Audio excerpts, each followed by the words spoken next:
Hello everyone, a very good morning. I hope I am audible to all of you. So let's start with our today's lecture. And we were talking about India-ASEAN relationship. And in that only we moved forward to some of the issues pertaining to these two, India and ASEAN. So am I audible to all of you?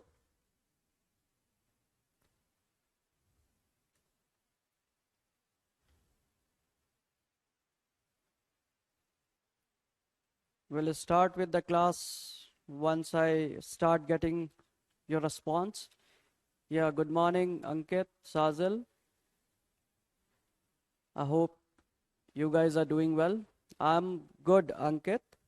I'm doing well. I hope everybody is doing fine and healthy. Good morning, Asu, Sivangi, Subham. Yeah, very good morning. So we are starting with, my voice is all right, I guess. Everybody is finding it difficult to hear me, or this is the issue with Sazil only? As far as I can gauge, the issue of volume is not there, but still if everybody is feeling it, then we'll look into it, what can be done.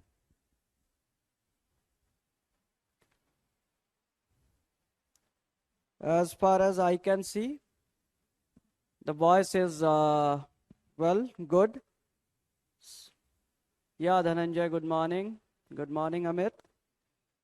So, we'll be starting from where we had left. Yeah, Asu, very good morning.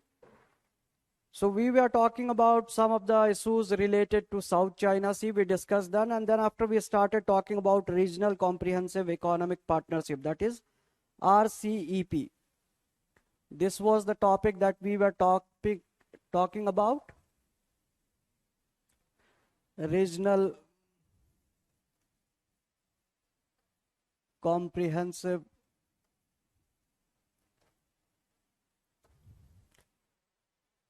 Economic Partnership.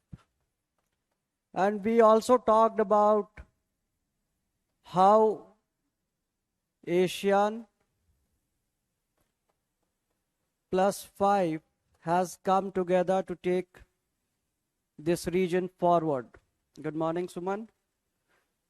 So we looked at China, Japan, South Korea, Australia, and New Zealand. And till here we had discussed yesterday. And in the initial phases only, I had informed you that India was party to it. Initially, India was party to it, but in 2019, India left. Since its inception in 2012, India was keen about it. But due to the disadvantages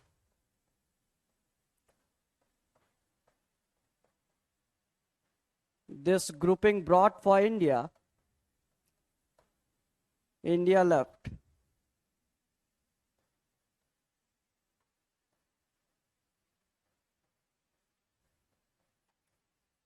India left in 2019. So basically, this group is going to be important in this region. And still India will have to look at ways how we are going to manage this thing.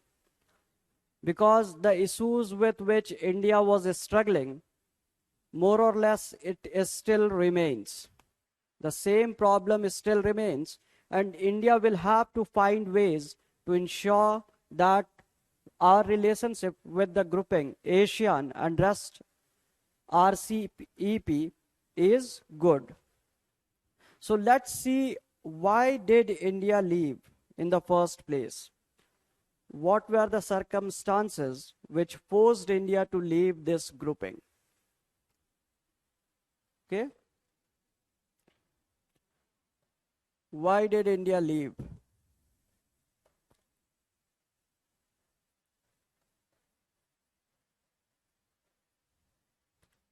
Okay.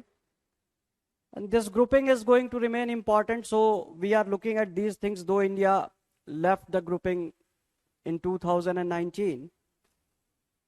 So the first issue that India was facing was its indigenous manufacturing sector was related to indigenous manufacturing sector.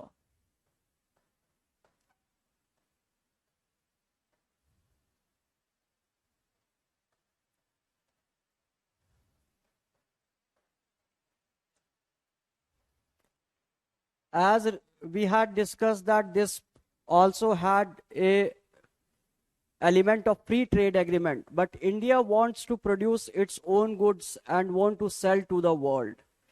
India was moving towards Make in India.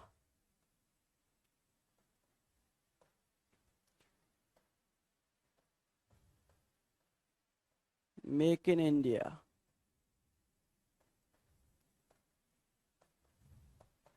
And this agreement, this grouping, wanted India to open to all. Of course, this was not in favor of what India wanted.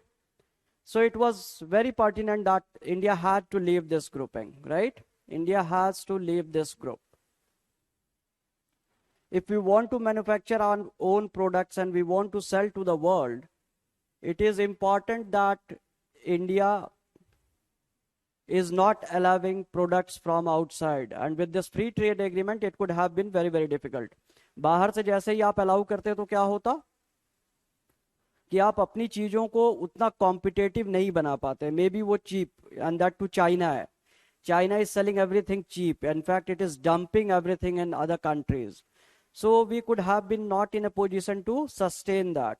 ठीक है? Now, one of the biggest issue, like yesterday we talked about dairy products.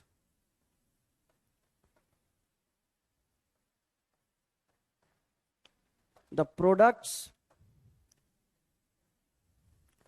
from Australia and New Zealand could have swept Indian markets.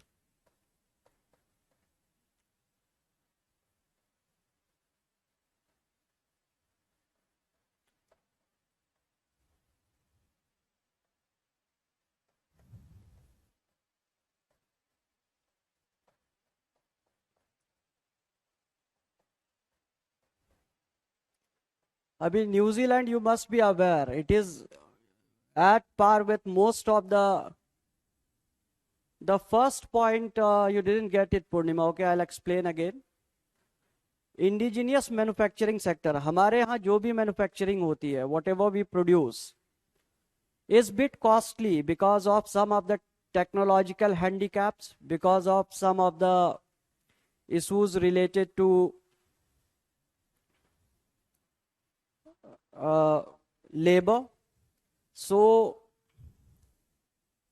it was very, very important for India to ensure that our manufacturing sector is not exposed to some external manufacturing. जैसे China का क्या है कि their product is, Chinese product is very cheap. So if we could have signed RCEP, अगर हमने RCEP sign किया होता तो क्या होता? Chinese goods will flood Indian markets more. Some of the cheap products from Japan will come to India, and our product will not be in a position to compete. ठीक है, हमारा product क्या है, महंगा होगा, तो वर्ल्ड मार्केट में ऐसे भी हम नहीं बेच पाएंगे। अपना इंडिया दुनिया का सबसे बड़ा मार्केट है, हम खुद को भी नहीं बेच पाएंगे, क्योंकि लोग सस्ता खरीदना चाहते हैं। आपको और मुझे, if we get something cheap, will buy that, will not be much concern with whether it is for India और नॉट। ठीक है, just give me a second, just a second.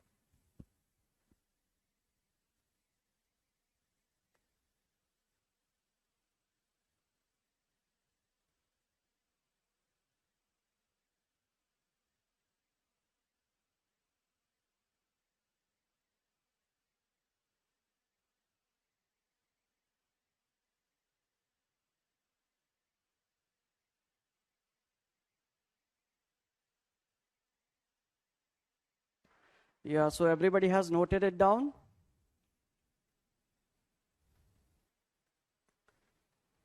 So the third point which is important, the third point which is important is the trade deficit that India was having with some of the members.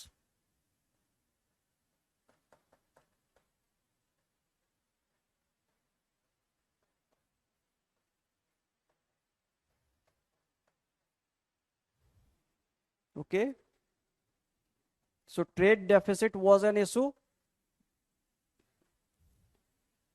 already.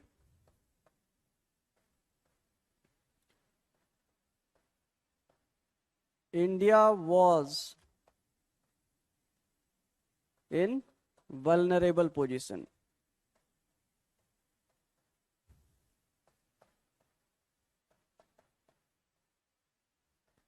As other countries like Japan,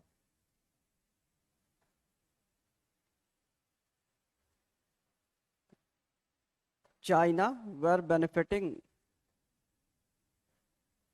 more.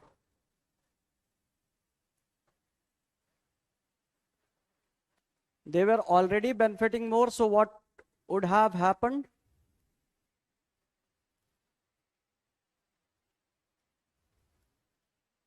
India could have been into more deficit, because with free trade agreement, we cannot ask them not to send their products to India, because this market will be open. Because Adi, it has an element of free trade agreement. When there is free trade agreement, it means that you will be welcoming the products from member countries, right? So when China is also a member, some of the countries which were in advantageous positions are also a member. So of course, we cannot deny them entry into our market. So we'll be into more deficit, will not be in a position to sell to them. In fact, we'll be purchasing everything. So India will be at loss. So this trade deficit element was also important. And of course, the biggest fear was of Chinese goods.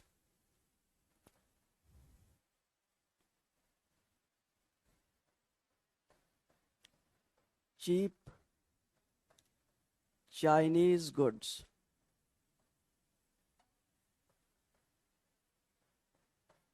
It has a potential of destroying our local manufacturing.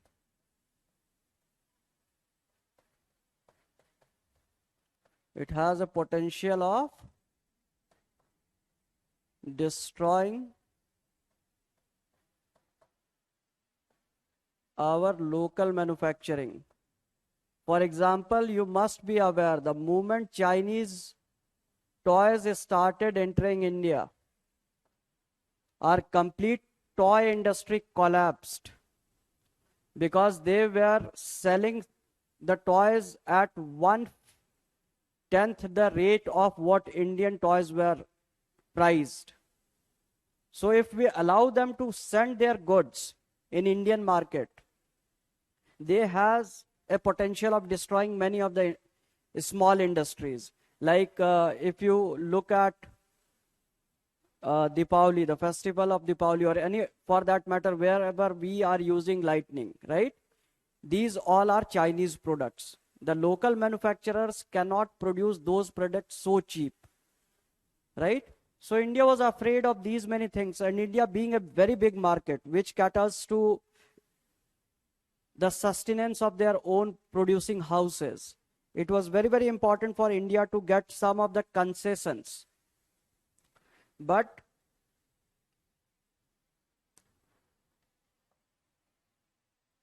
the RCEP countries were not ready to give any concession to India.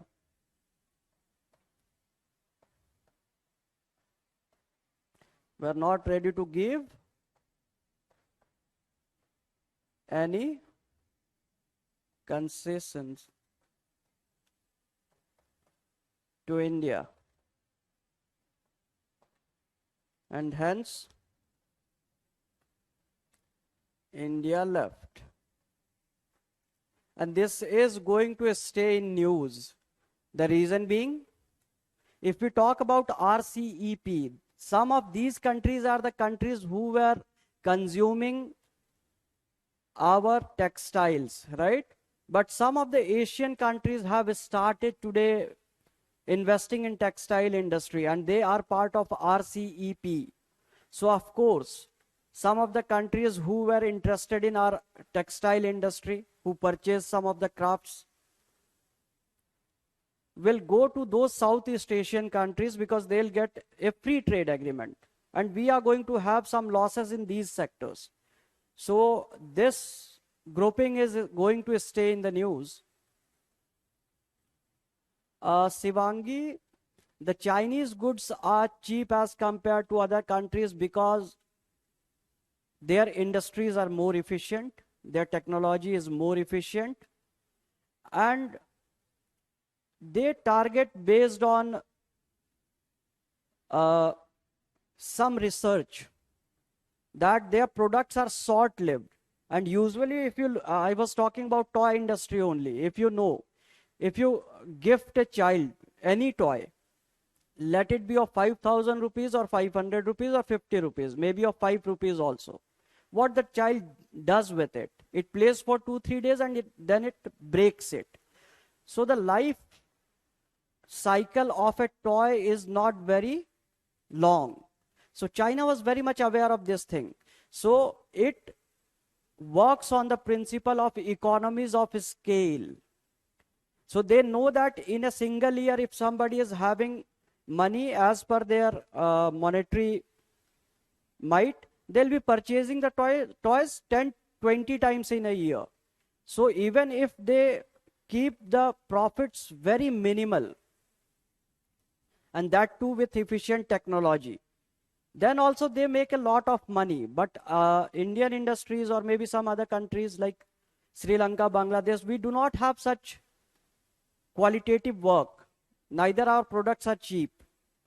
So it has struck the psychology of the common people. Like I was talking about toys. So people prefer to buy toys of 50 rupees instead of 5,000 rupees, right? The same product, let's say if Indian product is of 500 rupees, the same product which is Chinese can be purchased in 50 rupees. So Indian people purchase that product. It is the same case with lightning, the lightning that we use in Deepavali or maybe some other festivals. So what the usage is only for 1 or 2 days. Nobody is going to light their houses for whole of the year. So that these Chinese products are like, their lifespan is smart. It will work for 10-15 days and then it will not work. But the people are not concerned because they want it for 2-3 days only. So some of these things have helped China. And some other factors are like they are good at electronic goods. The reason being because they have rare earth elements, that too in a extractable quantity. The deposits are there. But with countries like India, though we have rare earth, but it is so much spread that we cannot economically extract it. So many of the industries are directly dependent on China, and China is taking advantage of such things.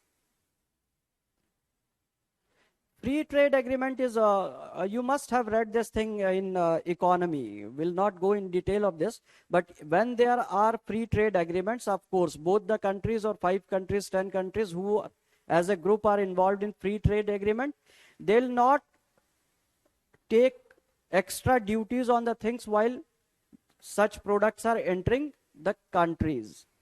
So equal competitive market is offered.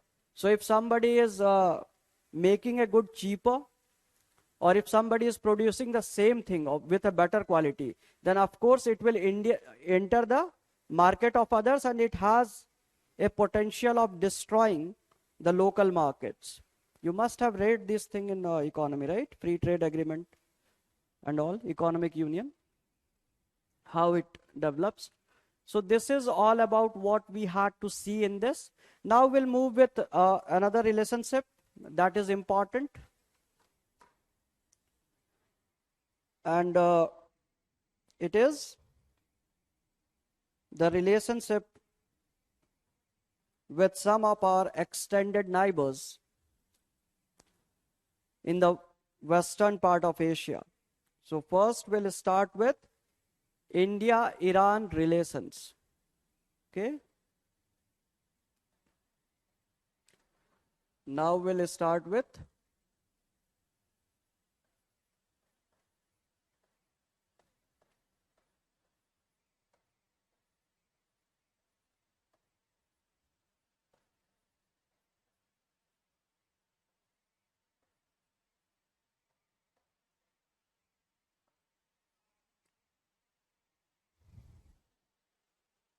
so this India-Iran relationship, it is an important relationship because this place is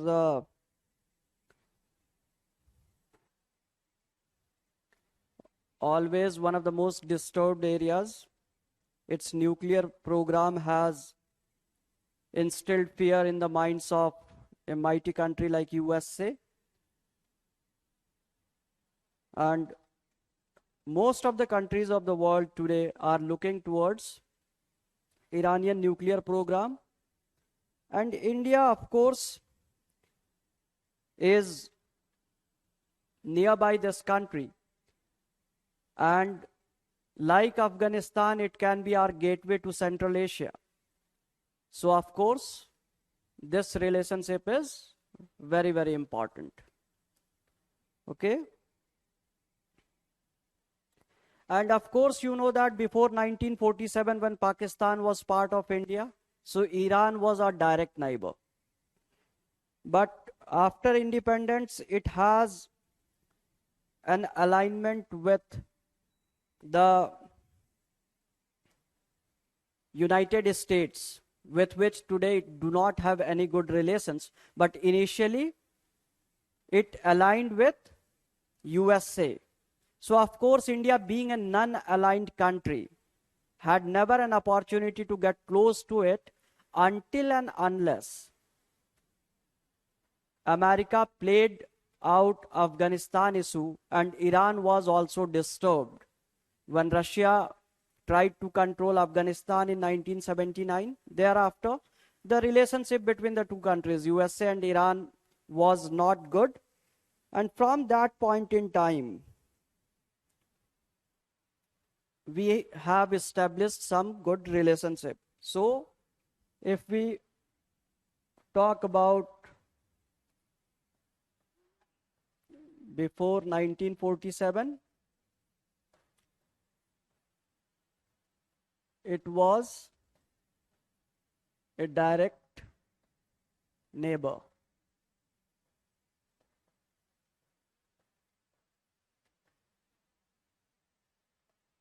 In 1947 onwards, Iran aligned with USA. So, antagonistic to India.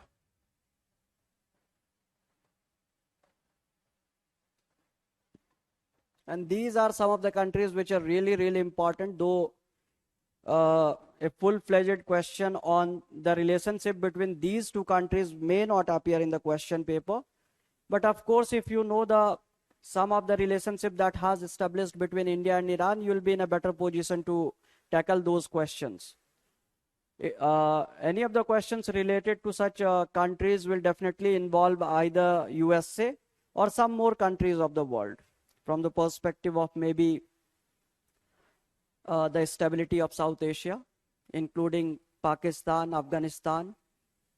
So the question will be like that. But if you understand the direct relationship that we share with Iran, then you'll be in a better position to tackle this question.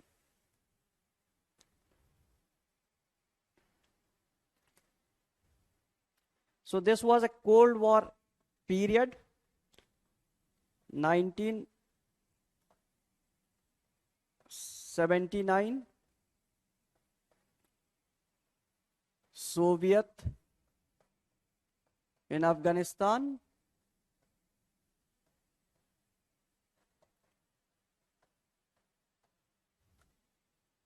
so Iran had a troubled neighbor.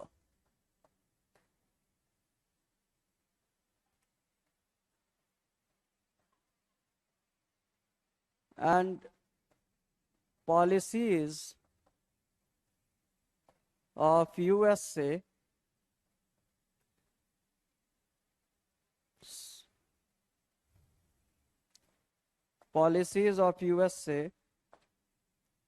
convinced Iran that it can't stay aligned to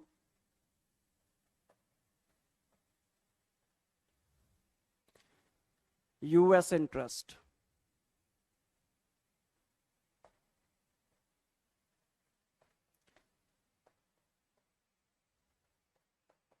So it started drifting away from USA, and here comes a time when it started having some kind of good relationship with.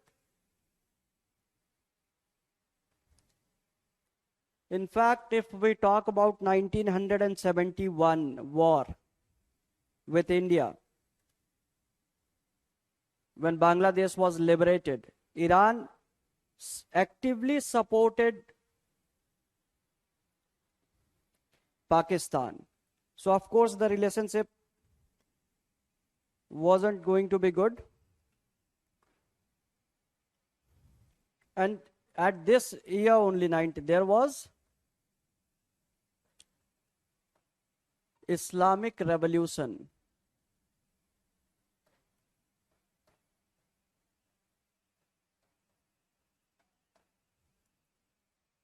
in Iran. So the regime changed.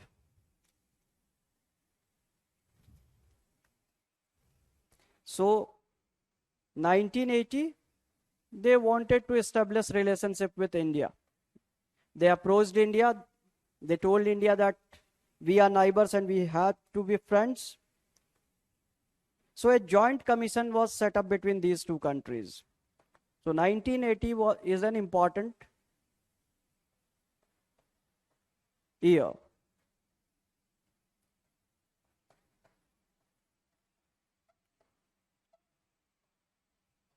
A joint commission was set up to improve the relations.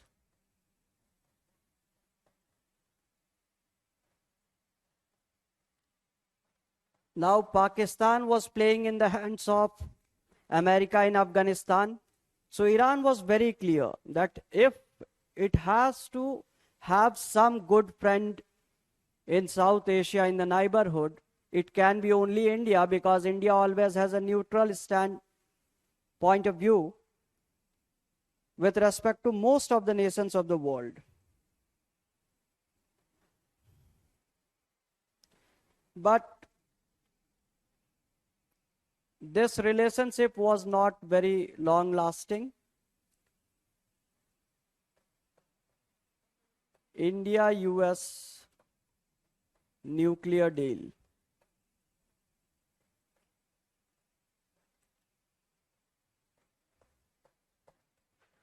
2003 onwards, the relationship between these two countries started again deteriorating. The reason being, Iran was against USA and India was trying to become friends with USA.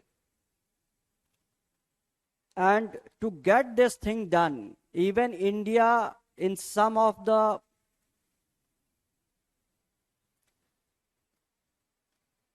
issues raised in United Nations, India voted against Iran. So Iran क्या है कि it was thinking that India is a friendly country. We were purchasing oil. We were trying to provide them with some of the things that India produce, basic goods. But in 2004, Iran was sanctioned for its activities related to nuclear usage. And India voted against this country. And now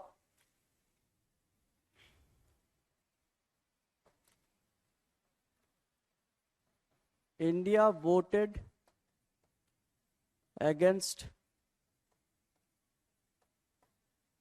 Iran in UN on certain occasions.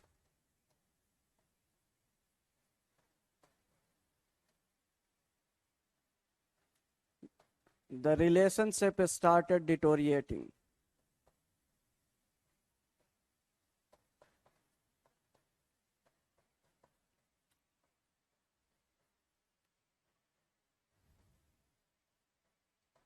Okay? And since then you will see that more or less the things are same. India also started reducing the oil import.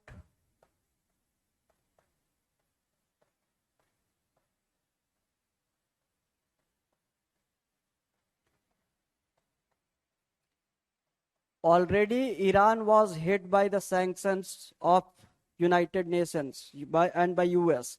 And now its neighbor, which was purchasing the oil, succumbed under US pressure and not purchasing anything. And if there are no benefits in a relationship, of course, things cannot improve. But in 2015, again, things turned around a bit. Not like before. The things never improved like it were before. But in 2015, some of the sanctions were lifted.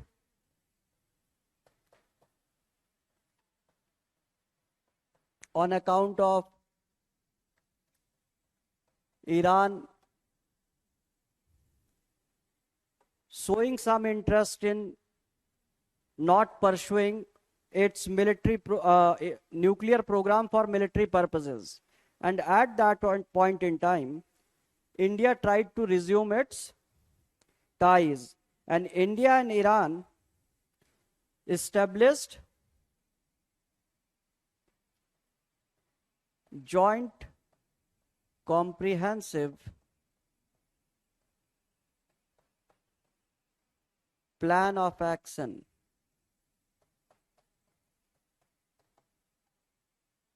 to improve ties between these two countries. So again they planned, but as we know, plans not often work out. And it was the only time that India started with the Chabahar project we talked about. Development of Chabahar project in 2016.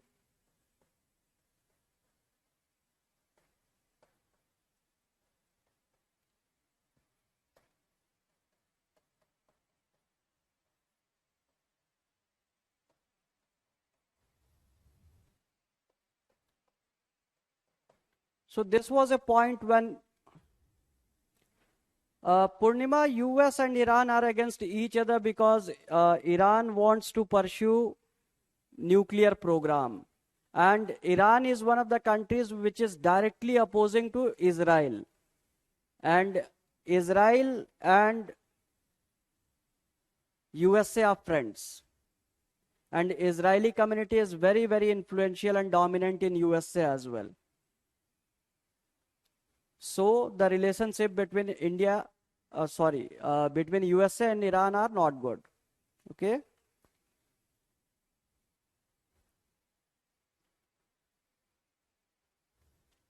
This project brought some positivity.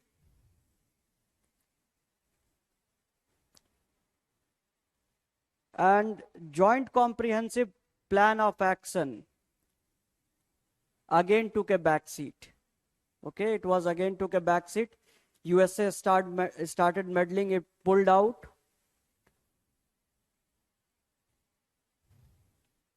And again sanctions were there. Again the petroleum that India was purchasing from Iran started declining. So these ties were hit. And India delayed the project.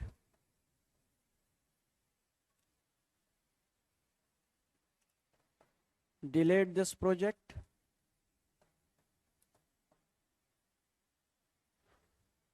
And imports of petroleum reduced. So again this relationship deteriorated. अभी आप कुछ खरीद ही नहीं रहे हैं, कुछ बेच ही नहीं रहे हैं. एक पोर्ट बनाने के लिए कहा. Iran invested a lot of money. We also gave money. जितना हमने कहा था हमने दिया. But when the project is being delayed, the cost escalates. And India what did? First phase mein we gave them 85 million, then promised that we'll be giving $500 million in second phase.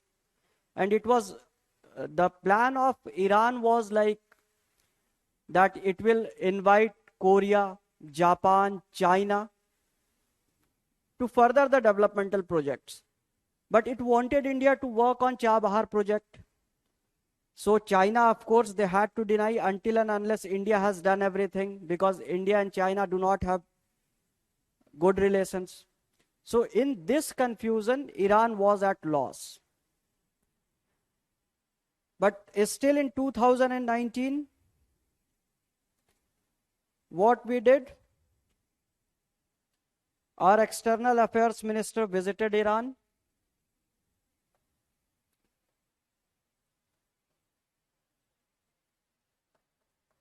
External affairs minister Jaishankar, S. Jaishankar.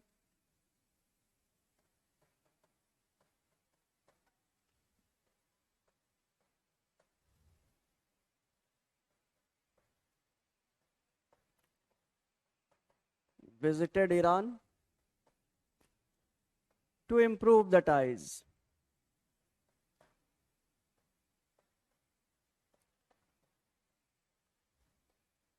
So some kind of talks started again to improve this relationship. They reciprocated. And in 2021, Iran's defense minister visited India.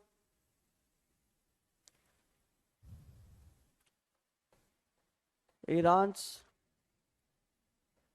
defense minister visited India.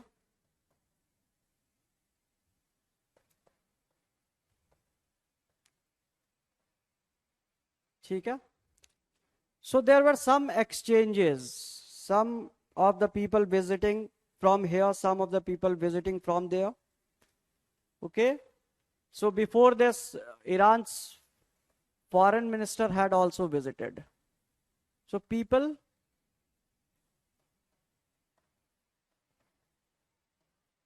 and later defense minister also visited. Okay, so this is the story that's been going on. But it is very, very important. For last 2-3 days, there were a lot of articles on this relationship. Okay. So there was a meeting that actually defines the relationship between India and Iran. Iran's Institute of Strategic Research conveyed a meeting there only.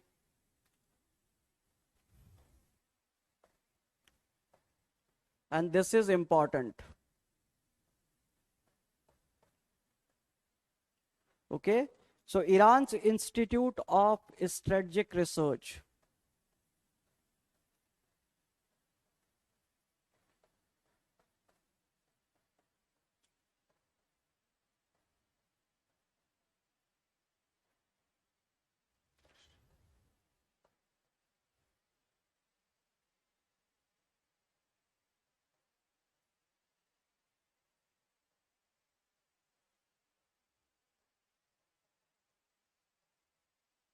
With the theme. Now, as they are not in a position to convey to India that India is not doing much, okay? So what they did? They held a meeting, and they know that in today's no, Adi, there was talks of it is just a pressure strategy in India. Because of that pressure tactics, Chabahar port is being developed by India, and by the end of this month only, India had said that it will complete each and everything. But it is still, if you look at the newspaper, there are no news like we'll be in a position to complete because of the COVID situation.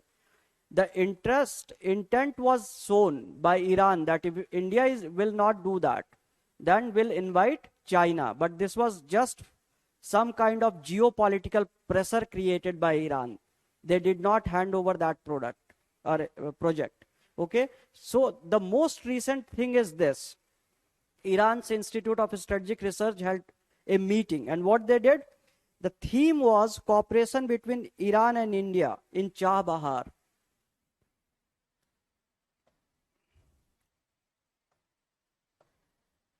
Cooperation between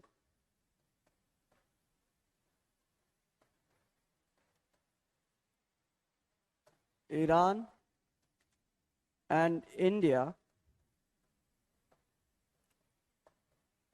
in Chabahar. Okay? So this gives the real picture of where is this relationship now. Okay? At what stage it is. From idea to reality.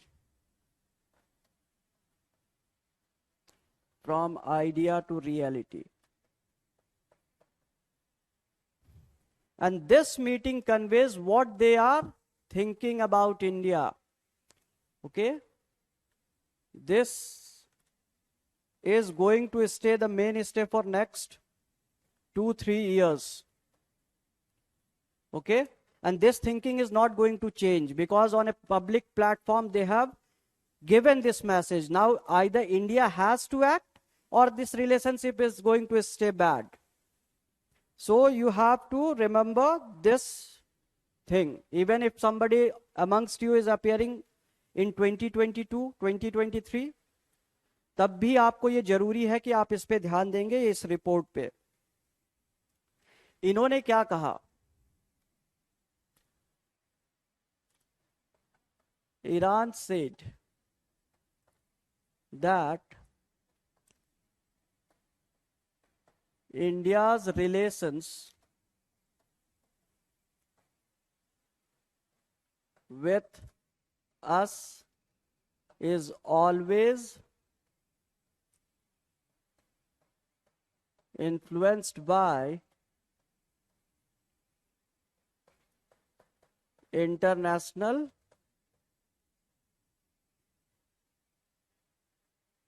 events. ठीक है? Direct relationship. India is not establishing a direct relationship. Rather, India is doing this. And same goes with Chabahar. So the meeting conveyed was on Chabahar port, right? But what they did? They declared that India's relationships is more influenced by international events and international actors. Means some of the countries like USA, a slight dig at India. And so that it should not be a direct message, उन्होंने क्या किया, चाह बाहर भी जोड़ दिया कि इसको बोल देते हैं ताकि इंडिया को सिर्फ ऐसा ना लगे इंटरनेशनल कम्युनिटी को हम डायरेक्टली अटैक कर रहे हैं, तो स्कोप छोड़ दिया उन्होंने. They said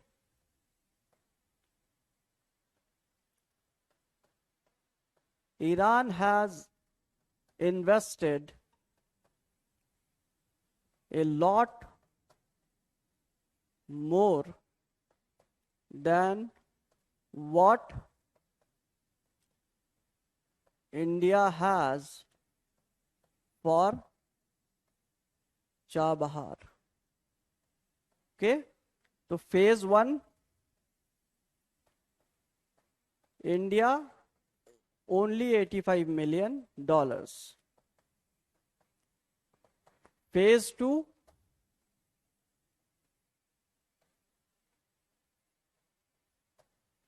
$500 million. That has not completed. We haven't given this amount of money to them. We had promised that ये सारा दे के और बना देंगे. We'll be completing this thing. अभी के अभी सारा बन जाएगा, मई में ही हो जाएगा, ऐसा कहा था. But now we started struggling with COVID, so we cannot actually focus on such things. ठीक है, अभी ये पोजीशन हो गई है. उसके बाद इन्होंने क्या बोला कि दो India says that Chabahar port से क्या होगा, ईरान का ग्रोथ होगा, Iran will get the benefits of Chabahar port, but all the other ports are giving more money to Iran than Chabahar port, and the only thing that India has sent through Chabahar port is wheat to Afghanistan. तो maritime traffic नहीं है. India isn't trying to increase maritime traffic to Chabahar port and sending wheat to Afghanistan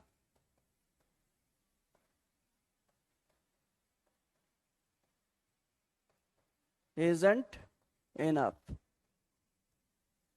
ठीक है?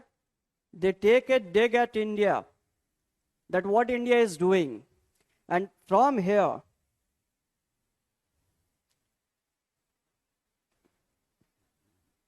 they blamed India over Afghanistan. India isn't cooperating with Iran on issue of Afghanistan. And they said that India is only having relationship with Iran so that it can balance China and Pakistan. India has no willingness to stay with Iran. It only wants to stay with its own interests. India only trying to balance Pakistan and China.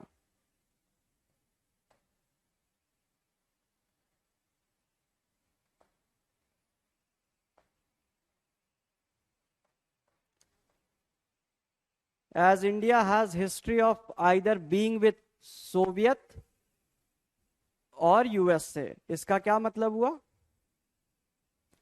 Iran said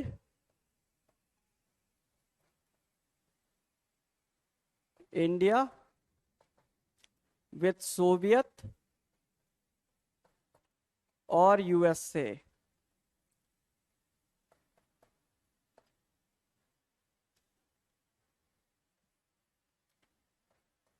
based on its own interest. So they have accused actually India of playing with Iran.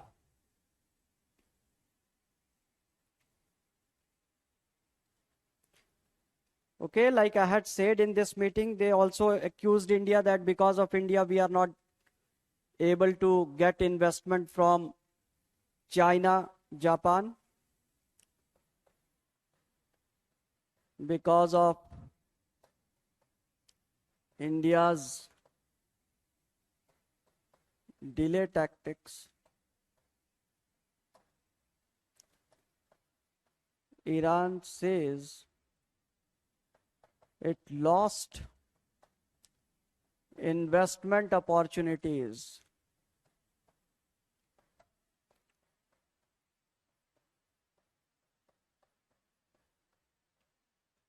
from China,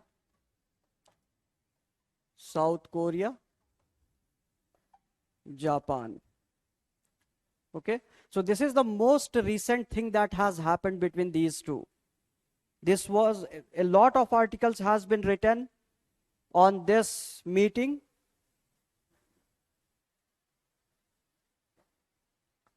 And this was not only highlighted by the newspapers of India, Pakistan, or South Asia. Even the Guardian ran a full article. New York Times gave space to this news. Okay, but it was more in USA interest, so those papers are running. But when these things are highlighted again and again, of course, it creates a situation where there will be more suspicion between these two countries.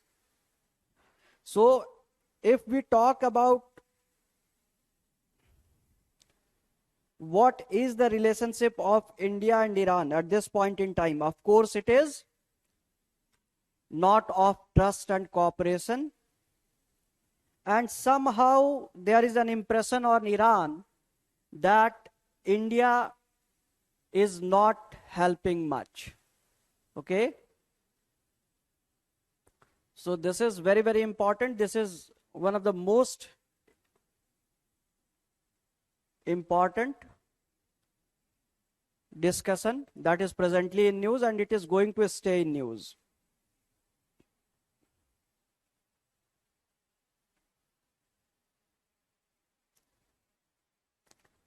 Like now we can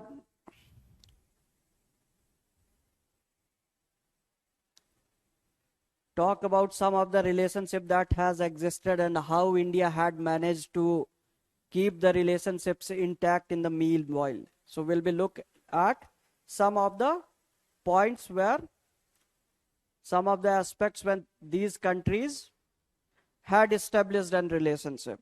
So most important relationship, of course, is economic relationship.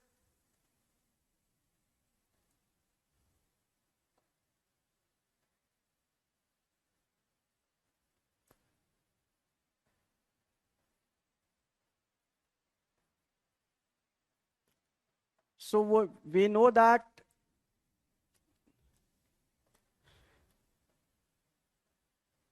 less cooperation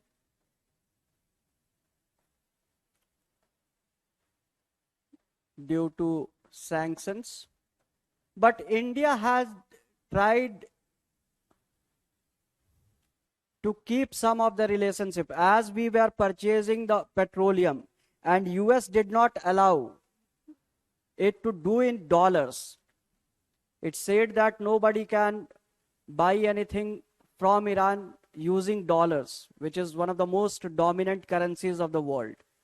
So India signed an agreement with Iran where they said that we'll be directly purchasing the petroleum by giving Indian rupees. So we had currency swap agreement that first will pay in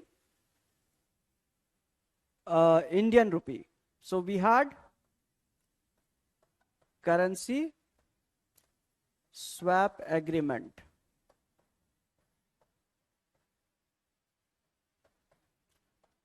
India will purchase petroleum by giving Indian rupees. So of course, if they want to purchase something from the world market, they can use this Indian rupees, as Indian rupees is also valued in the market. It has credibility.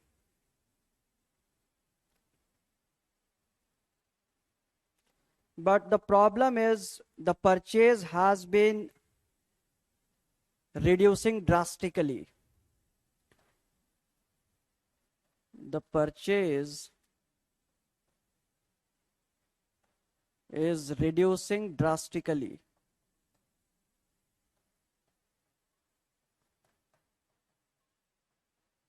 And amongst the top suppliers, it was one among the top suppliers of petroleum to India. And there was a time when it was almost zero. So of course, the economic relations are not going good between these two countries. There is only oil import. So they are not happy. Now, if we talk about connectivity project, we have already spoken about Chabahar.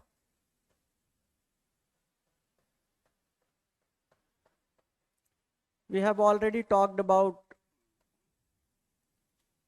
all the projects while discussing some other countries.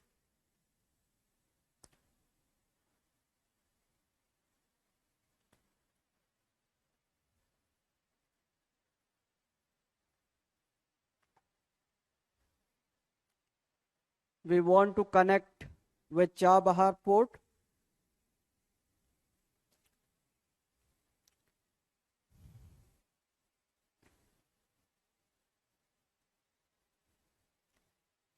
And we'll be connecting this to, we plan to get connected with Afghanistan. And in fact, India has done this thing. Okay. So this port is, if we consider this port as Chabahar, so there is a railway link to Jahedan. Okay, this link project was also financed by India.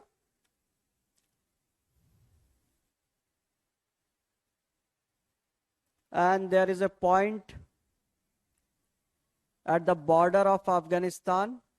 This is border area, Zaranj. And finally, there is plans to connect this with Kabul. So with this also, what Iran feels, and these are the territories of Iran. So basically, Iran always feels that we are trying to getting connected to either Afghanistan or other parts, but we are not much interested in having good relations with. This is Chabahar Jahedan rail connectivity, rail. Okay. And this is port connectivity. Chabahar is, of course, this.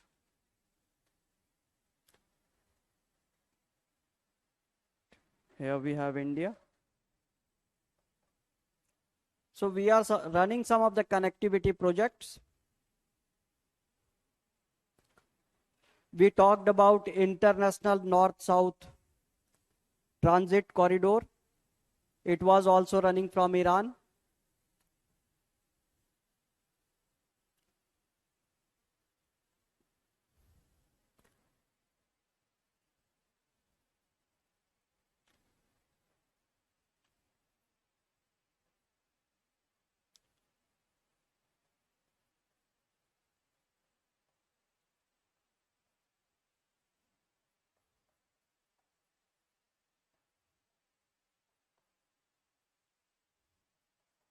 We had seen this thing in detail, starting from St. Petersburg. Zaranj, Zaranj, Zaranj. This is a place. Okay, Zaranj. So international north south corridor project भी हमने देखा था. Started from saint Petersburg, Moscow, Astrakhan, Baku, Bandar Abbas. So basically this Bandar Abbas is where?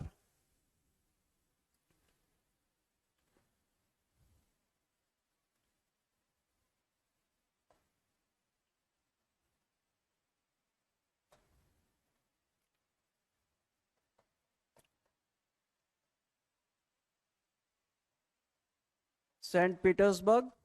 There were a lot of places in between. And Bandar Abbas is in Iran.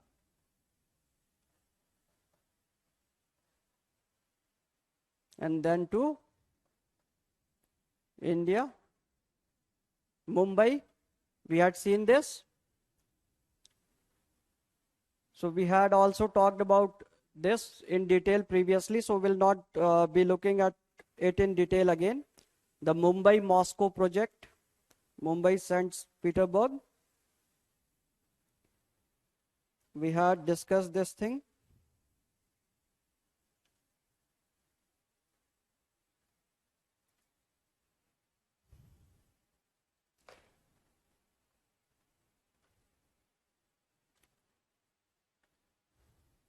So you need to draw that diagram here only. It is, I have drawn a simple diagram only to ensure that you at least remember that we had a diagram. So draw that diagram here. Now we'll look at some other aspect of this relationship. And that is the defense relationship. Of course, we both, Iran as well as India, are victims of the terrorism created by Pakistan. The Pakistan is giving ammunitions to some of the insurgent groups in Afghanistan, and these terrorists are harming both these countries. So we can talk about defense or security aspect.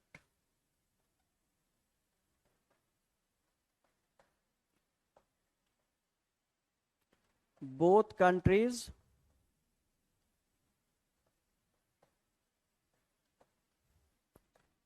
are victims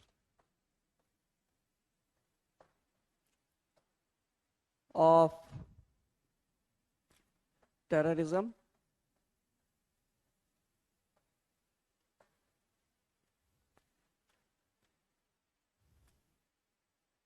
Okay. So if we talk about, and of course, India and Iran are not on same page on Afghanistan. We discussed just now. इसका मतलब क्या है कि Iran दूसरे गुट के साथ है, रशिया वाले के साथ. रशिया और हम लोग क्या है? Iran is party to Moscow conference.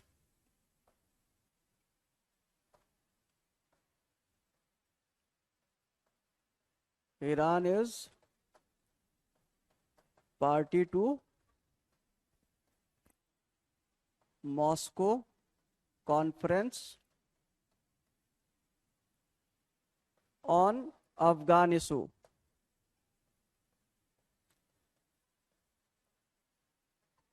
It means they want Taliban should be engaged in talks and should be party to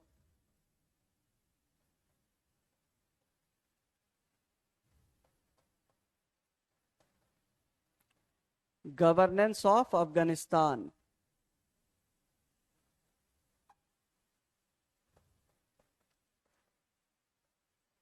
ये लोग क्या बोल रहे हैं? सबने बात की है, तालिबान से हमने बात की थी, इंडिया ने बात भी नहीं की है। बट इंडिया का क्या मानना है? The Indians want the Afghan people to decide whether they want this Talibani group to be there or not. India says Afghan-led and Afghan-owned government.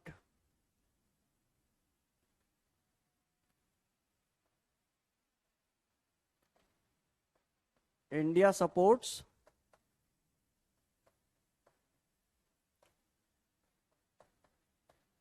Afghan-led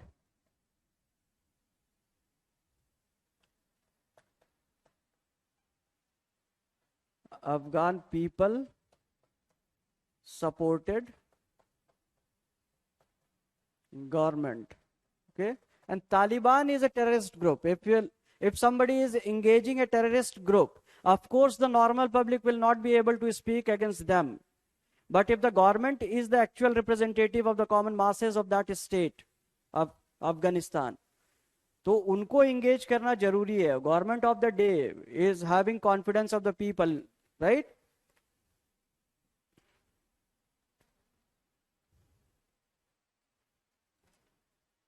So India has a different view on its nuclear program as well. And many of the stages we have supported their program. But we want only one commitment from Iran, that just tell the world that you are going to use this thing for peaceful purposes, like India is doing. We are going to use it for energy. Of course, you have energy requirement. So tell the world that you are going to use it for that purpose only. But Iran is somewhat not convinced. India supports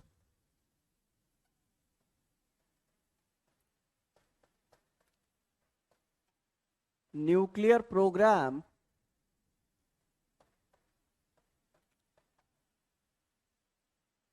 for peaceful purposes.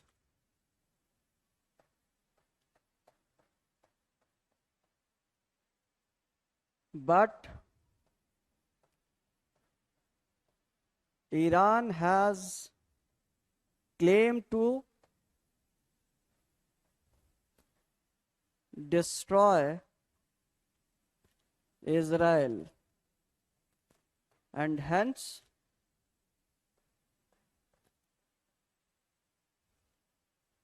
India is apprehensive.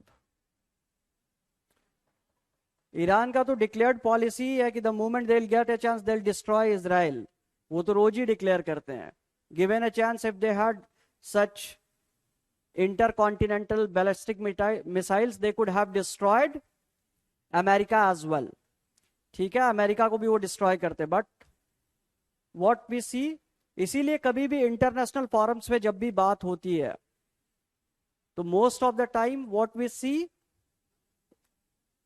India does not directly support the nuclear program of Iran. It says that we are okay with some country using it for peaceful purposes. The first thing is that Iran should declare this thing, but Iran did not.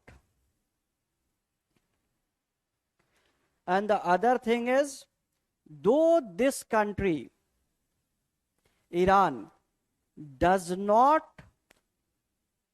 openly support the separatist movement in Jammu and Kashmir, but every now and then Iran talks about Jammu and Kashmir should have a solution, and that too in front of the world media.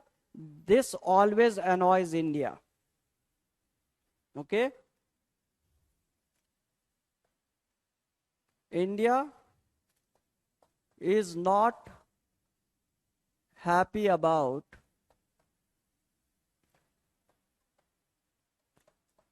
Iran's stand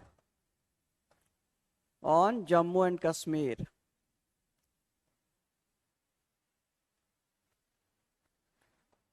India also disliked Iran highlighting Delhi riots. Such small events within the country. Some other countries should not get involved in such thing. India has a stand that India could have taken care of the riots that has taken place in Delhi, and that to a very small colony of Delhi. Okay? But Iran invoked this issue as well. And it showed to the world that India is not taking care of its minority, which isn't the case, right? So, such events have led to some of the disturbed relationship between these two countries. And if we have to talk about some other relations, of course, we do not enjoy a very great rapport, as we were never in a position to establish a full-fledged relationship with Iran. So as I said, the most important event that is with respect to Iran is going to be the meet that we had discussed, the meeting, okay, about Chabahar. So this much is more than enough for this relationship. It is only expected that you keep following the newspaper to cover some of the aspects related to this relationship. So even if there is a question, it will involve, of course, like I said, some other countries. Either the relationship with USA will be involved or relationship with Afghanistan will be involved. So if you know this thing and whatever is in news with respect to whatever country, so you have to create your answer around that thing only, around the news item. So this is a very small part that we had to see with Iran. Now we'll look at some other important countries out there. Now we'll start with the relationship of India with Saudi Arabia. Okay. I hope everybody has noted this down. And you have to follow this thing. Because of the COVID situation, not much will be happening. But of course, as Israel and Palestine are again at loggerheads, so there can be some important news. Iran can get involved if it stretches more, because Iran is a very volatile country at this point in time. Okay, so now we'll be looking at India-Saudi Arabia relations.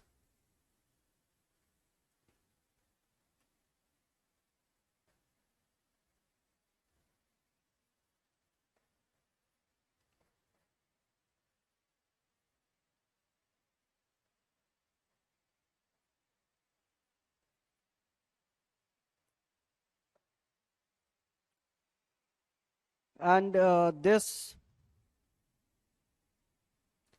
becomes important. Why? You must have read in the newspaper. Saudi Arabia, one of the top, continuously it was at top when it comes to providing petroleum to India. But very recently it lost its place. In fact, it moved below 3. And the reason was that it has started producing less of petroleum and providing less to other countries. It did not give what it had committed. So this relationship is again in news. So it is going to be important. India, Saudi Arabia, of course, it is going to be important in this respect, because petroleum, if you have read about this thing, the petroleum resources, almost more than 85% of the petroleum resources that we require is imported from outside. India is not in a position to fulfill its energy requirements without importing petroleum. And Saudi Arabia is one of the most important exporter of petroleum resources to India. But lately, since this COVID wave, it wasn't supplying oxygen to India. Sorry, petroleum to India. Okay, they had talked about giving oxygen to India. Of course, they are sending oxygen to India. 80 metric tons of oxygen they had promised recently. So we'll be looking at India, Saudi Arabia.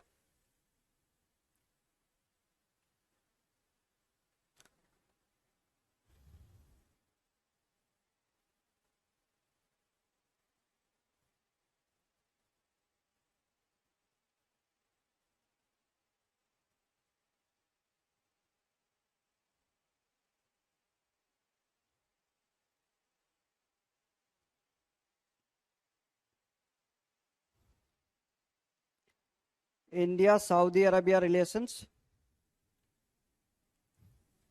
And it also do not have a great history.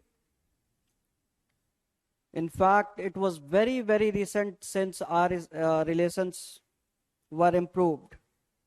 If we talk about India, Saudi Arabia, when India got independence in 1947, 1947,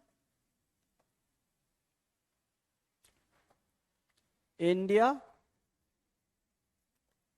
established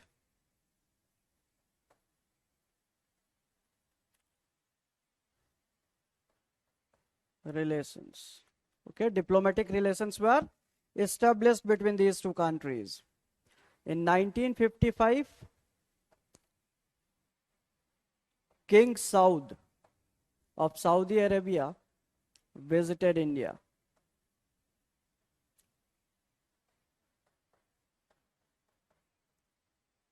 And this was probably the last time before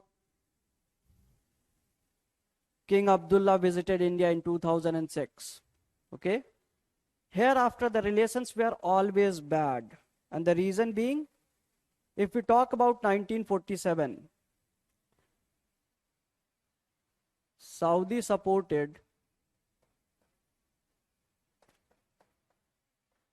Pakistan on J&K issue. Okay?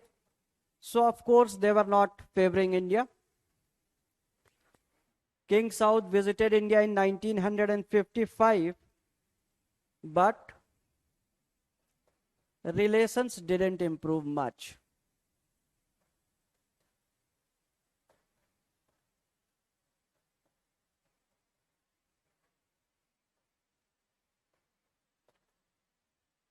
But today, if we see, of course, the relations are really, really good.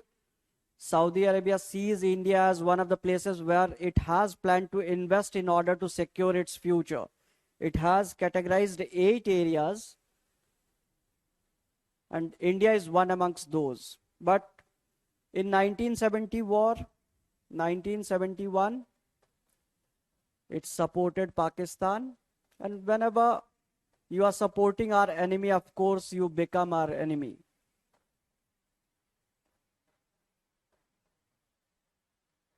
Okay, during the time of wars, if you are supporting some antagonistic country, you cannot have good relations. 1990s,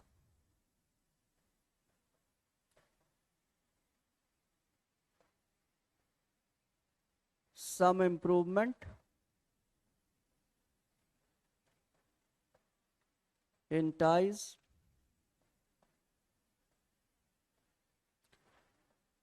But still, Pakistan was more close to it. And until and unless somebody has a neutral policy or the policy of de-hyphenation, you must have heard this, right? So note, this is not part of this thing. The policy of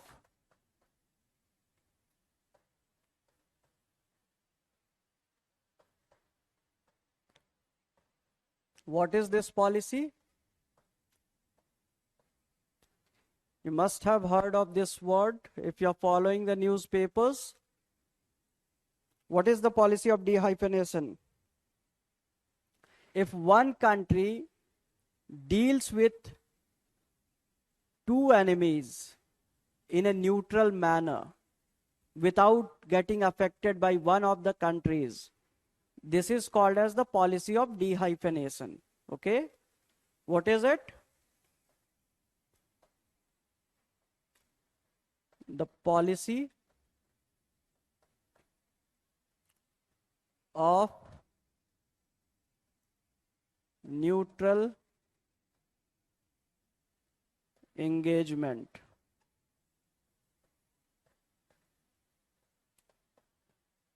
with two antagonistic countries. The policy and relationship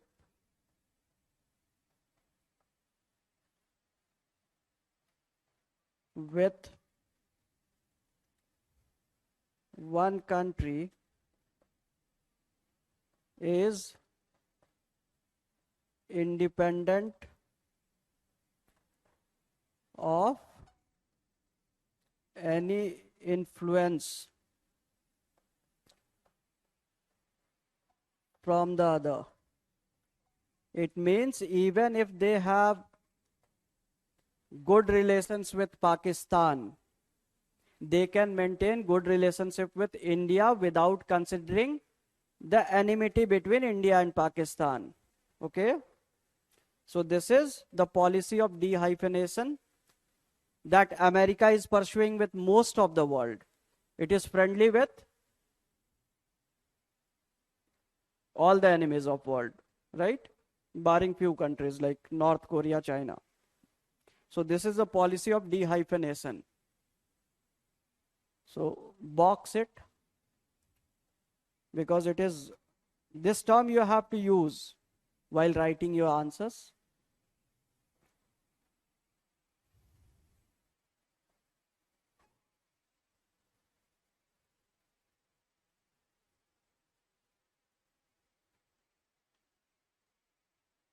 Okay.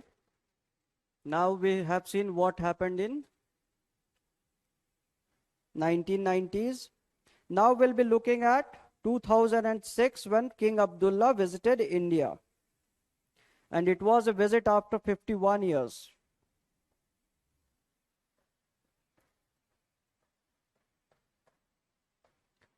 Like we had seen, 1955, King Saud had visited.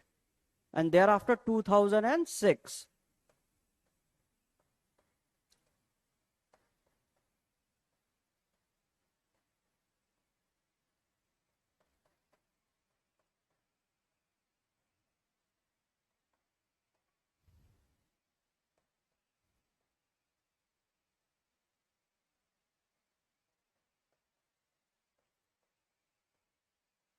And that's a very, very long gap.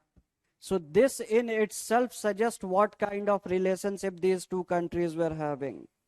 But this visit was important because in this visit, both countries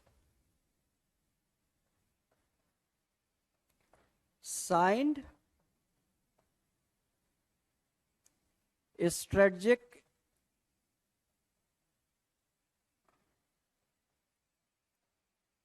Energy Partnership Agreement.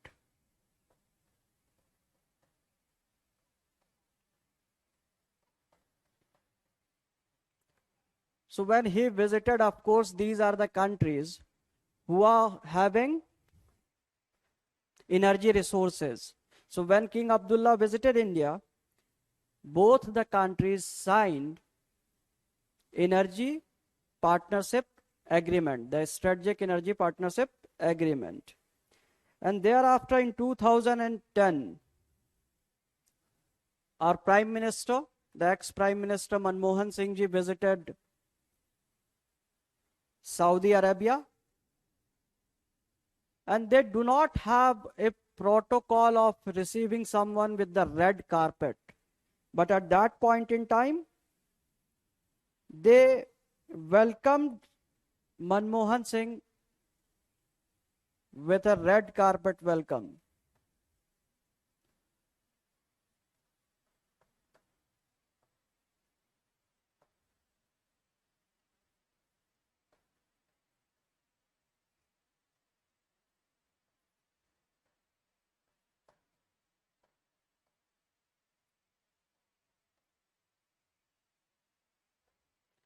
Received a red carpet welcome. So, of course, this event shows that India was becoming more and more important to Saudi Arabia. And we signed a strategic partnership agreement.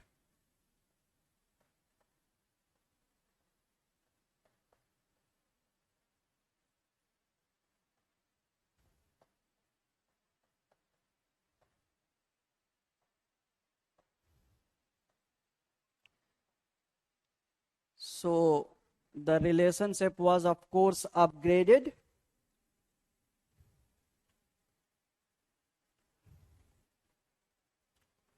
Again, this relationship, the importance of the country was exhibited when our Prime Minister visited Saudi Arabia in 2016.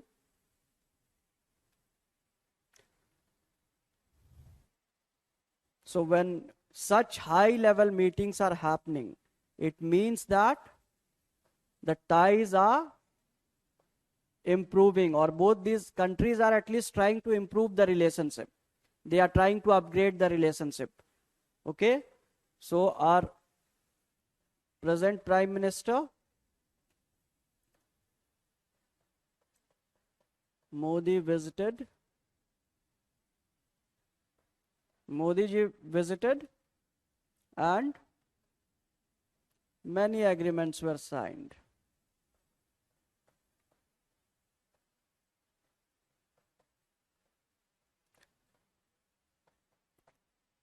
Many agreements were signed.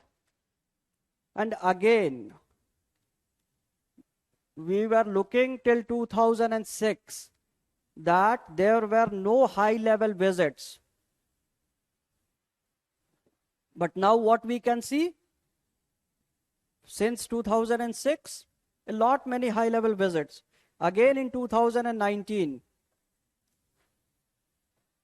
the Crown Prince of Saudi Arabia visited India. Okay? The Crown Prince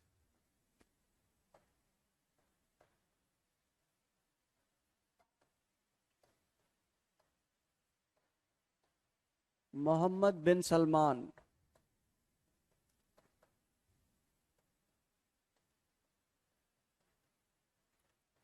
visited India. And he made sure that we become the second highest visitors in Hajj. Okay? He increased the quota for India. He increased India's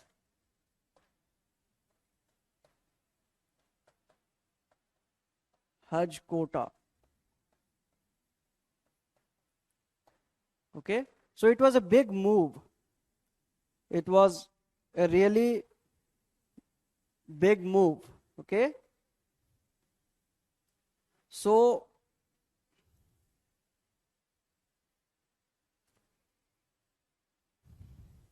and this was the first time that Iran declared a policy of,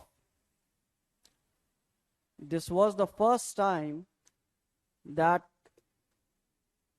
they declared of a policy of condemning Pakistan.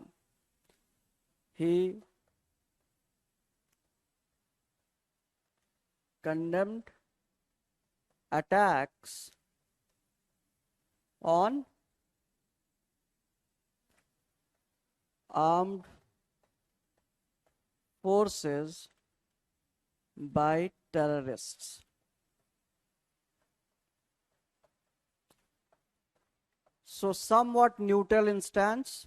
He didn't name Pakistan, but he said that the veiled attacks on armed forces by terrorists in Jammu and Kashmir is heinous. In 2020,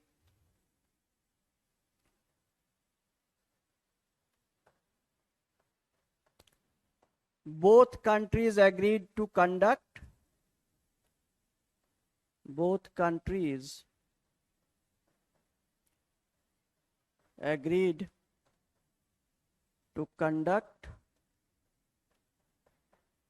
joint naval exercises. But COVID situation. Okay. So they are engaging at several levels now. Previously, we had seen that it was all about the economic ties with respect to petroleum. But now we are getting closer.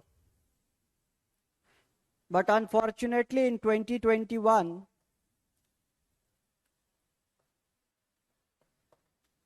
signs of discomfort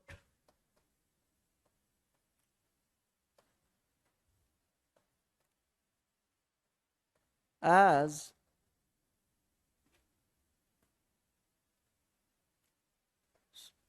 Saudi reduced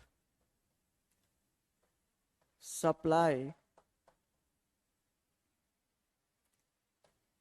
of petroleum. And when India complained,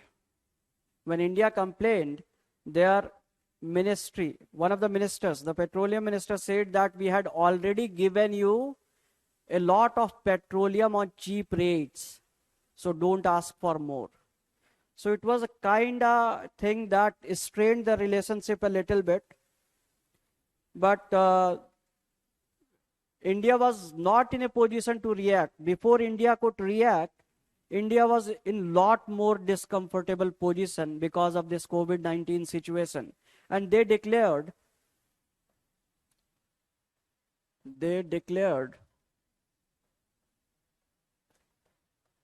that they are sending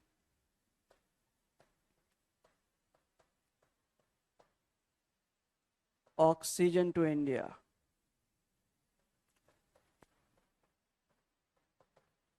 And reducing cost of petroleum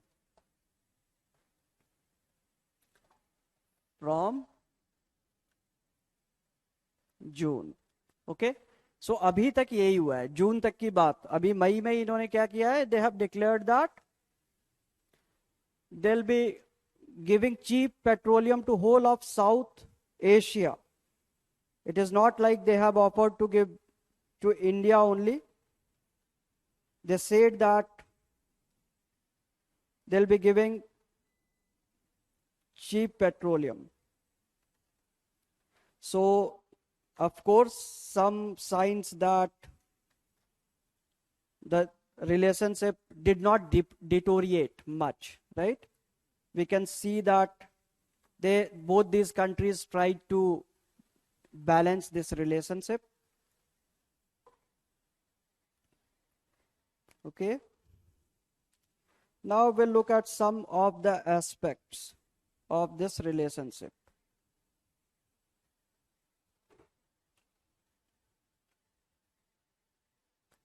Like I said, we can talk about, as it was the top energy supplier.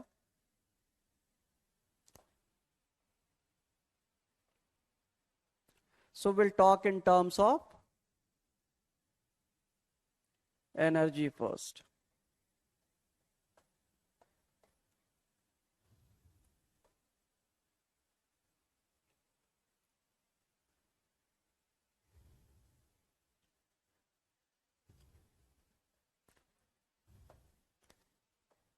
So amongst the top petroleum suppliers,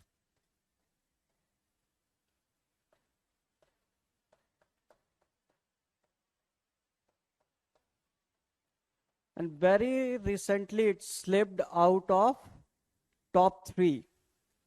So you'll have to follow this news. If the same thing could have been taught 4 or 5 months back, then it could have been number 1. But in April, it slipped out of top 3. And maybe in near future, the positions will change. And this is something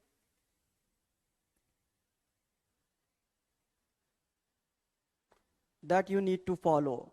So ASU, yeah, a lot of Indians work in Saudi.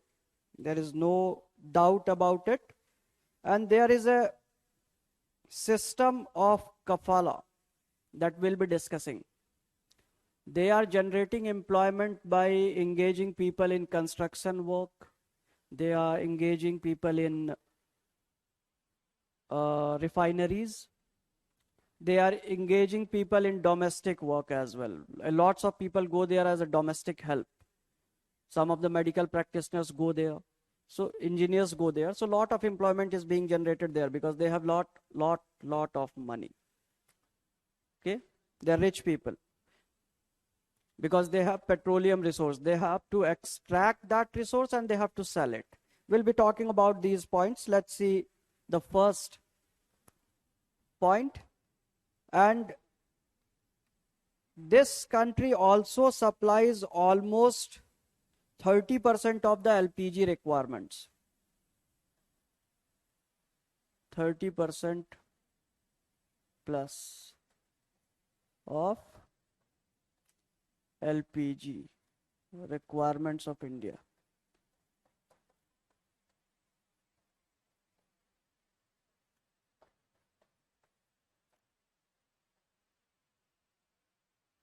So this country is important, and we have signed an agreement to promote renewable resources as well, both these countries, because even Saudi Arabia is aware that as there is lot of hue and cry over the climate change, they won't be able to sell only petroleum. They'll be asked for some of the replacements as well, and world may decide at a point very near in future that they'll not be using these petroleum resources, because we have started producing electric cars and people are taking a lot of interest on that as well. Okay, so we have signed a memorandum of understanding on expanding our cooperation in the field of renewable resources. MOU to cooperate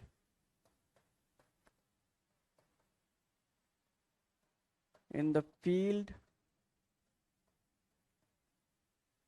of renewable resources. So these things becomes important And as I said, this Saudi Arabia, they are rich. Sazil, again, I think the problem is with your device only. So check, because rest of the people, I think they can hear me, right?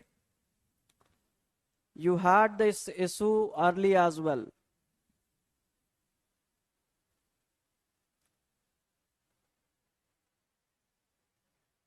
So we'll look at economic aspect.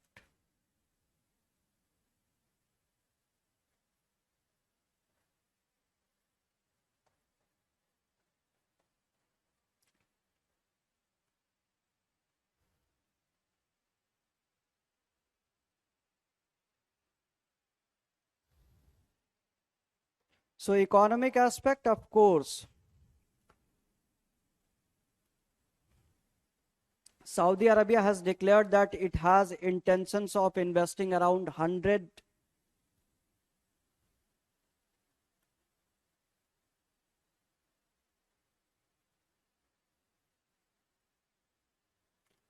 Okay, Ankit, again, your question is not relating to what we are discussing, but of course, NCRTs are important. Go through some of the NCRTs, go through polity, go through geography, of course, go through history. So NCRTs are important, not all of them, but yeah, in many of the subjects, you have to see this. Polity for good examples, good understanding. Geography, of course, is more than sufficient when it comes to general studies. So let's, economic aspect, like I said, it has chosen 3 fields to invest: petrochemicals, mining, and infrastructure.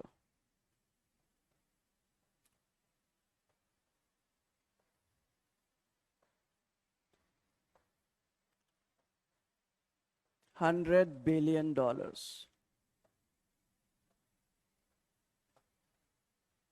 in India.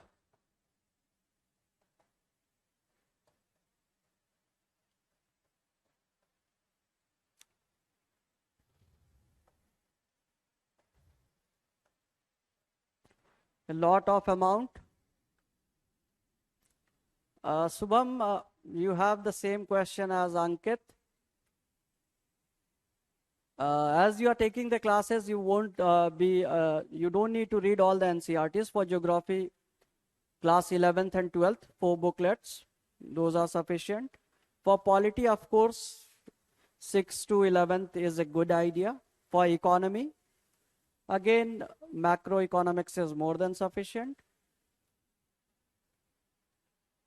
For history, of course, if you want 6, 7, 8, and then themes in Indian history, class 11th, that will be more than sufficient, plus some of the old NCRTs. So we can talk about such things maybe later. Now we will focus on the things that we are reading.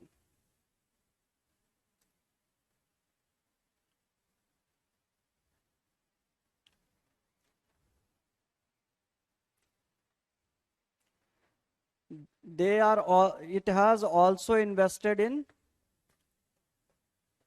Ratnagiri refinery. This is jointly being developed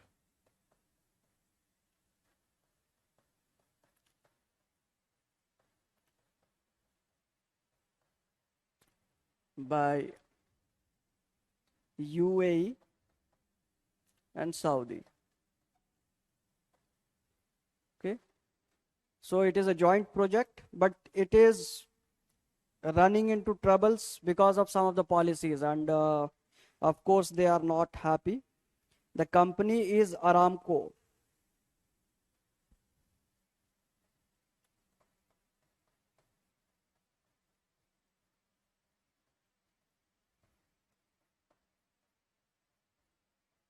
and UAE's company ADNSE. So if such things are in news again, you need to see, else just know that they had a project, joint project. And we have also signed a document, Vision 2030 with Saudi Arabia. We are benefactors of this thing. Vision 2030 of Saudi Arabia. Okay.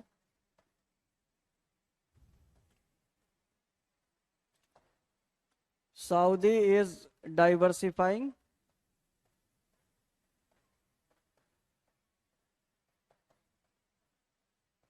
its investment in 8 regions.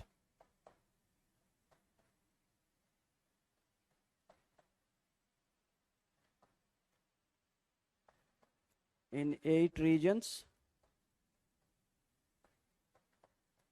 India is one amongst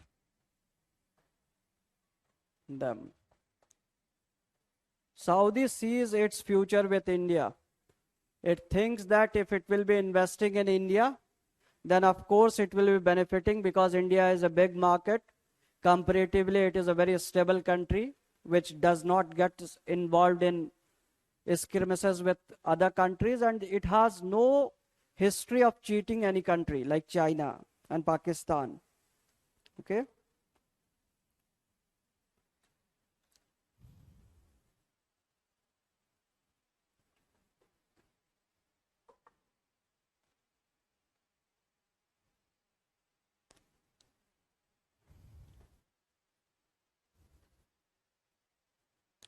So note it down. Now let's see some of the relationship related to defense related cooperation.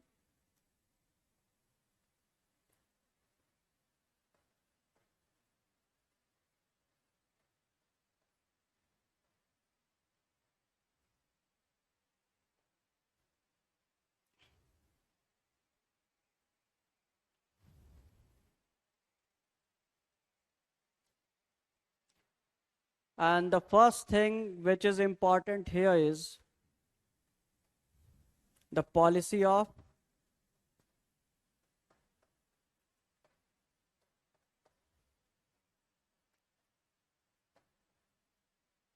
dehyphenation is reflected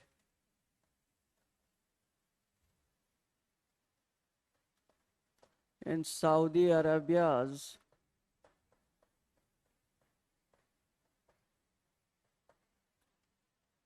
dealing with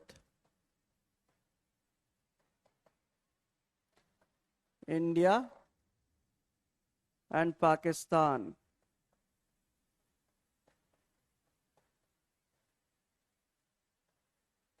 Since some years.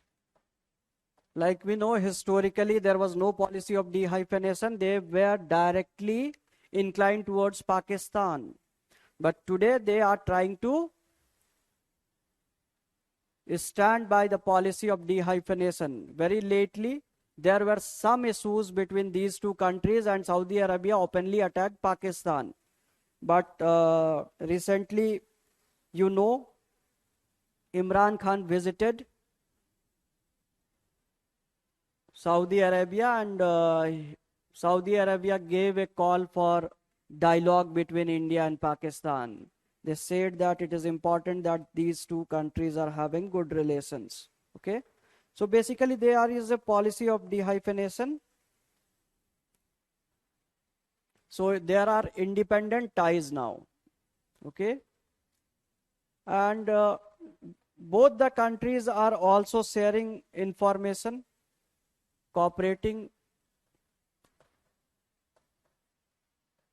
each other.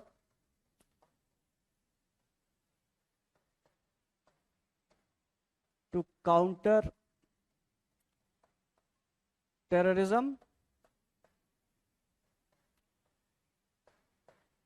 and share intelligence.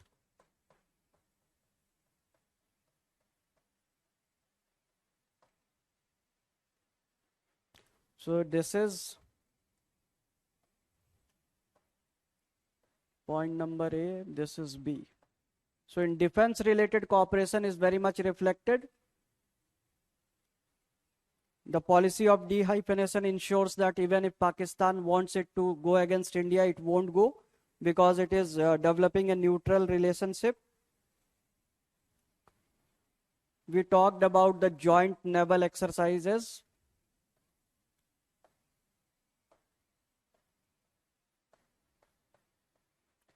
Joint naval exercises that were extended due to COVID, but in near future, of course, we can expect that these two countries are going to have annual engagements in waters, sea waters.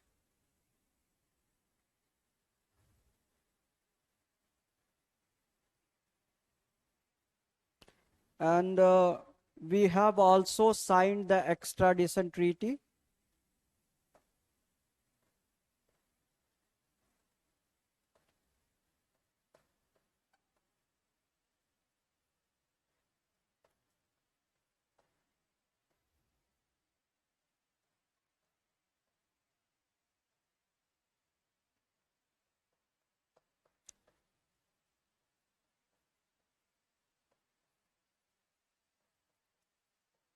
So of course, if some criminal elements does some crime in India and tries to flee to Saudi Arabia, then he'll be caught there and he'll be sent back because we are having the extradition treaty.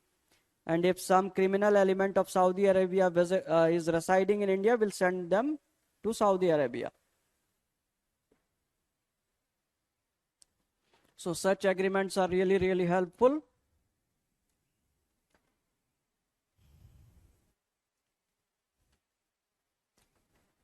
Now we can talk about the diaspora.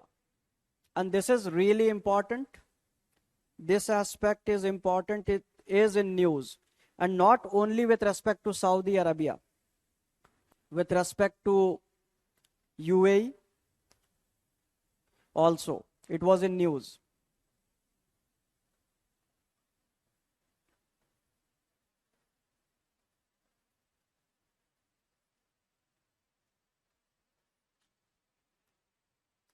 One of the most vibrant diaspora in that country is from India.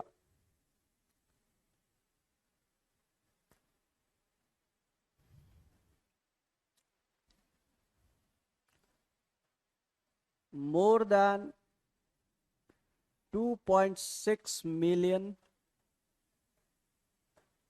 Indians work in Saudi Arabia. Okay? And these places are like what? They give you a lot of money. So you might have seen that many of the people from the rural areas go there, stay there for 4 or 5 years, then come back and establish some small business and they live happily ever after. This was the story that we Indians see here. But if we'll go to that place, we only see the remittances. Okay? We are more happy about the remittances. A lot of money comes from there to India. Approximately US dollars 11 billion each year. So the picture looks rosy, right? People go there, make a lot of money, send it back to India. And the families are happy, everything is good. But the problem is the kafala system.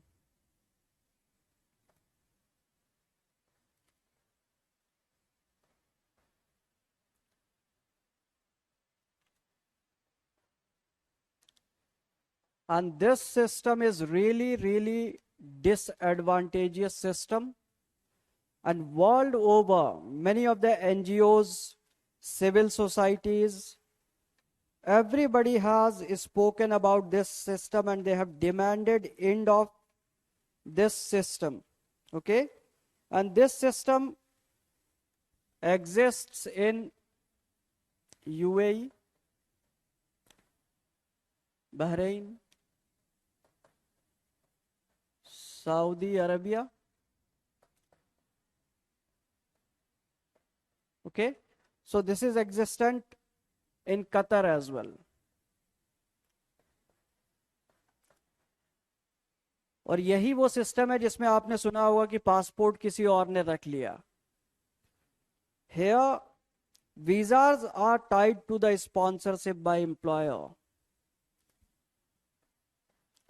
Visas are tied to the sponsorship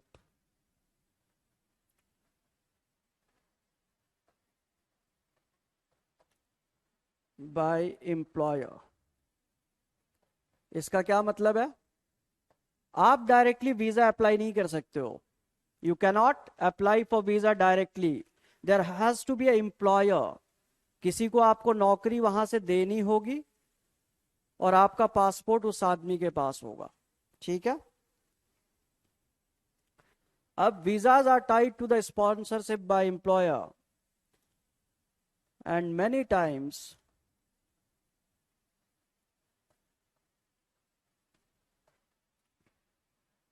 the passport is with employer and they force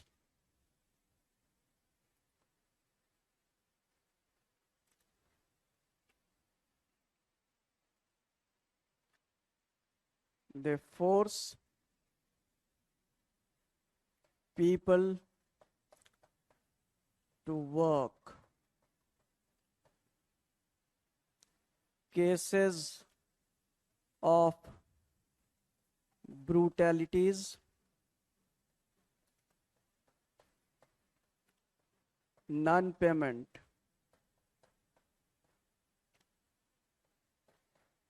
and other forms of exploitation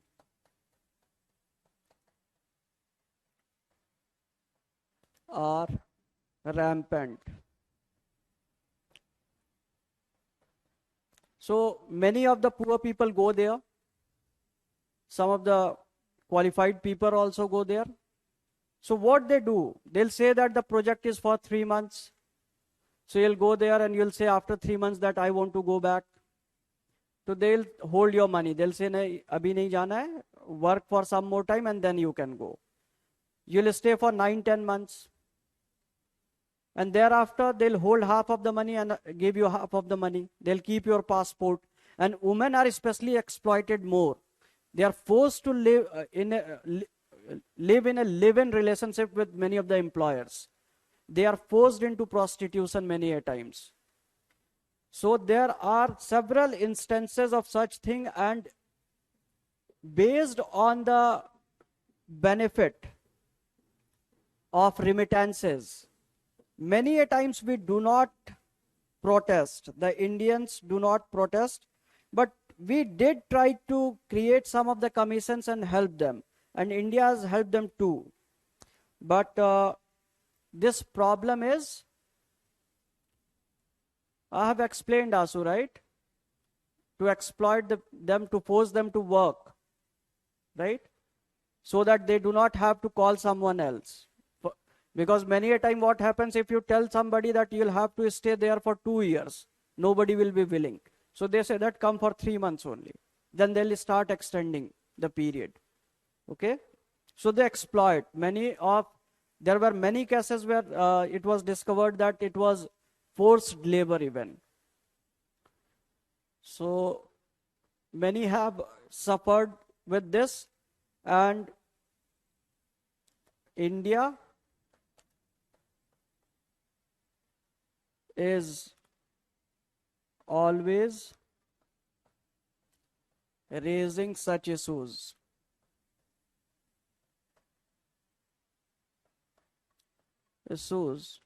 but many people suffer. And especially you must have read in the newspaper as well. Many of the people did not get their money when they returned back. They said that when you'll come back, then you'll get your money. And this I know very personally as well. One of my friends, he is a mechanical engineer. He was working there. He was forced to come back by doing this thing.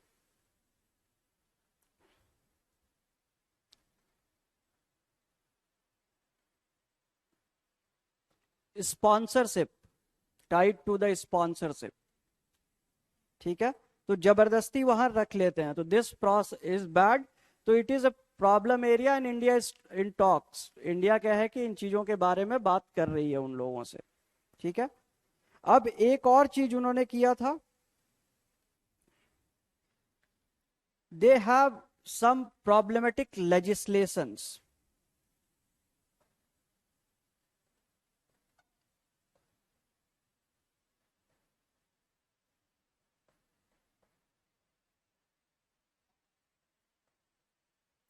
Rule नियम ऐसा बना देते हैं जिसकी वजह से Indians को दिक्कत हो जाती है बहुत बार. ओके, पहले क्या था कि they were having lot of money and less population. तो वो क्या है कि छोटे मोटे काम करना नहीं चाहते थे. But now they her population have increased. Social security का बहुत खर्चा हो गया है. तो अब ये चीजें प्रॉब्लमेटिक हो गई हैं वहां. ठीक है, अब प्रॉब्लमेटिक हो गई हैं तो क्या हो रहा है, वो कुछ कुछ नियम बना रहे हैं जिससे कुछ नौकरियां अपने लोगों को ही दे पाए. रीजनलिज्म, जैसा इंडिया में होता है नियम, आपने सुना होगा. यूपी डिक्लेयर्ड कि हम इतना परसेंट देंगे. हरियाणा डिक्लेयर्ड कि हम क्या एक ग्रुप डी सर्विसेज देना होगा. प्राइवेट कंपनीज को भी जबरदस्ती करने लगे.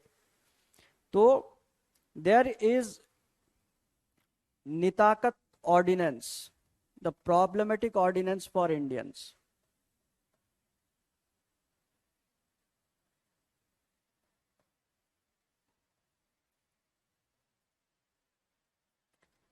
And this thing reserved many jobs for the local people.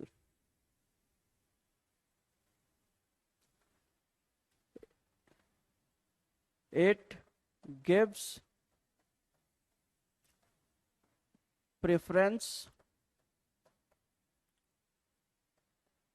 to local nationals over foreign nationals.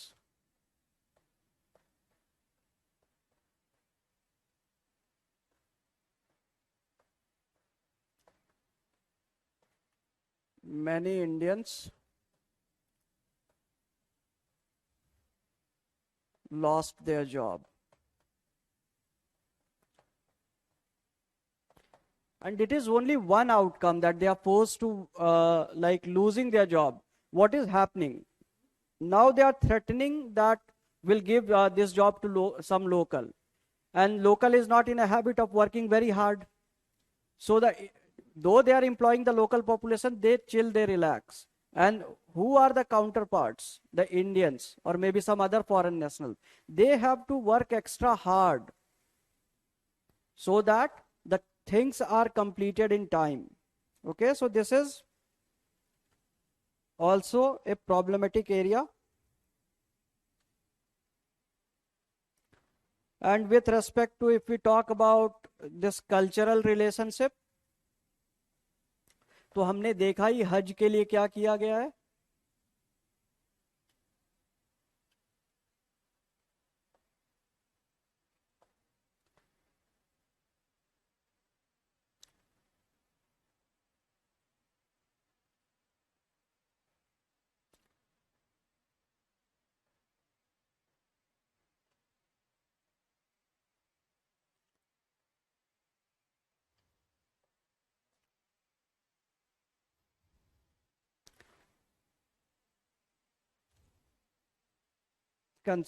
हज के लिए उन्होंने क्या किया, कोटा बढ़ा दिया था. Mecca Medina is very very important for India as well. We are having second biggest Muslim population of the world in our country. So these brethren of ours are inclined to visit that place. So Indian government ensured that we are giving we are getting more quota, right? So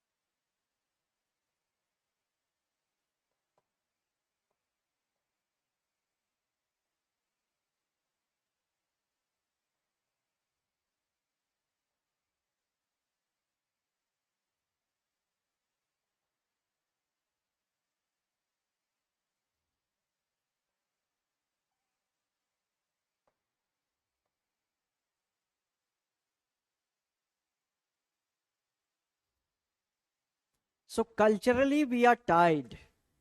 We are at same place. The place which is revered by the people of that country is also important for people of India. For Indian nationals, Makkah Medina is equally important. Going to Hajj is equally important for both the countries. So of course we have a very good cultural ties. Also, Saudi students come to India for education.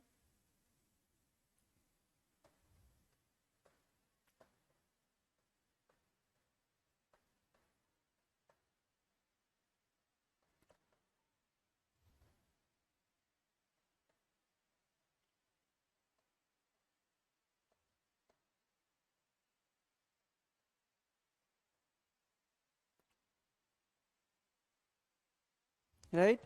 So there is people to people exchange, people to people connect.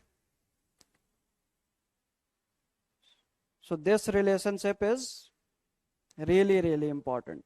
Okay. Culturally also we are connected by the same faith.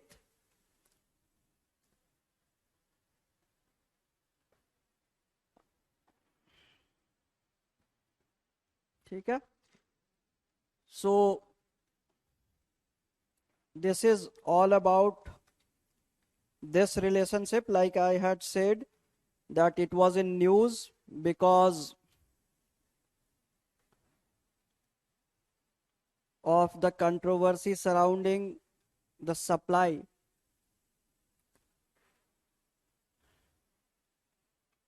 Okay. So there are lot of commons. Now we'll look at one more relationship. We are done with Saudi. So one more important country which had showed solidarity with India few months back, a few days back only. The largest building, Burj Khalifa, was lit with India's flag. Right? This country holds Burj Khalifa and it was lit with Indian flag. And also had written in their billboards, in the traffic boards, "Stay strong India." So this country is important. Lost there के आगे सुमन.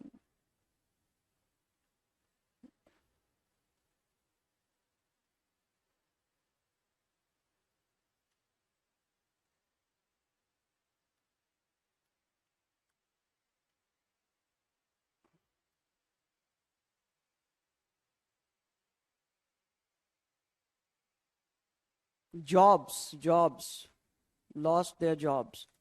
So, okay, so we are moving with the other relationship, the relationship between India and UAE.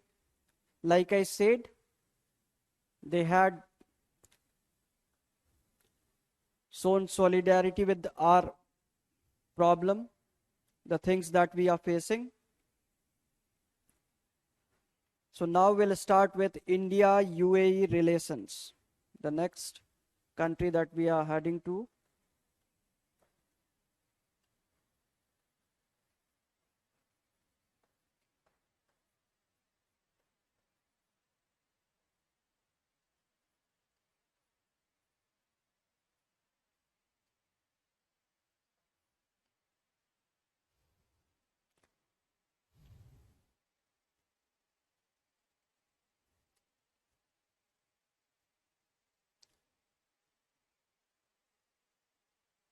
And India and UAE relationships are also, if we talk about past relationship, it was not much of it, because UAE was not UAE before 1971.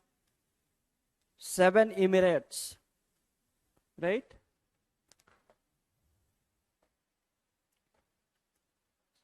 7 Emirates.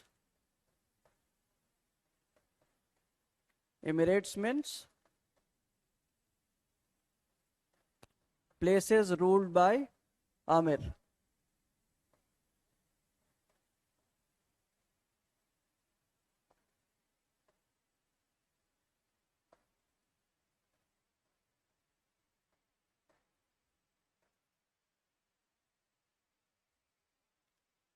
Okay, they joined together.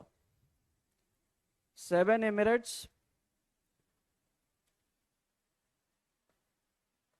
joined hands,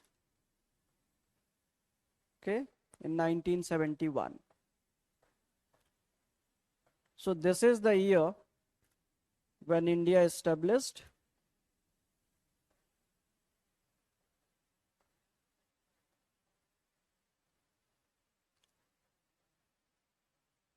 the relationship.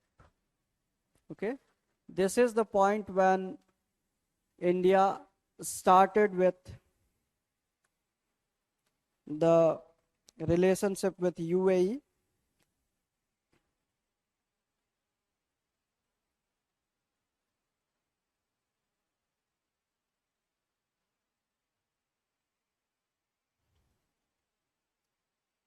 Okay,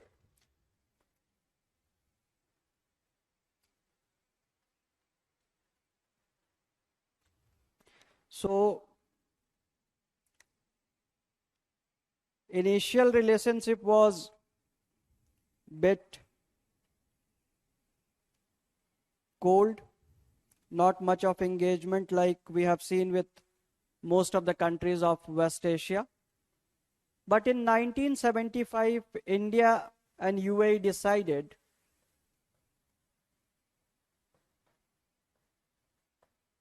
to have a cultural exchange program. Both these countries decided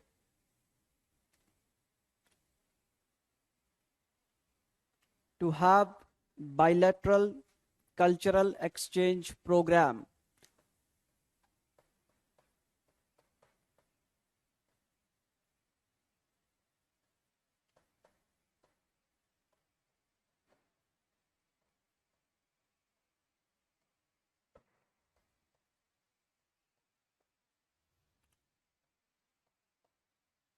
As these are the places where there was lot of money, lot of resources.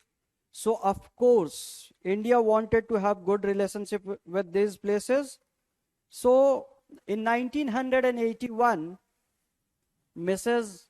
Indira Gandhi, our ex-prime minister, visited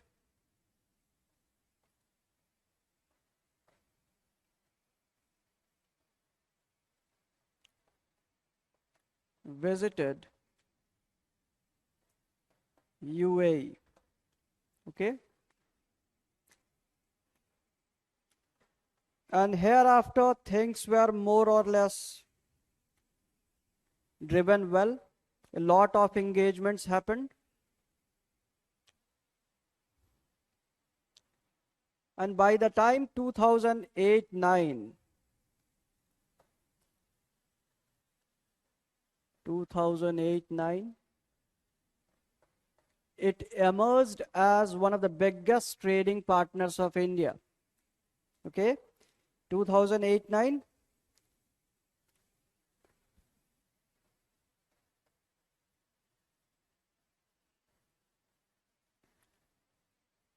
India emerged as largest trading partner.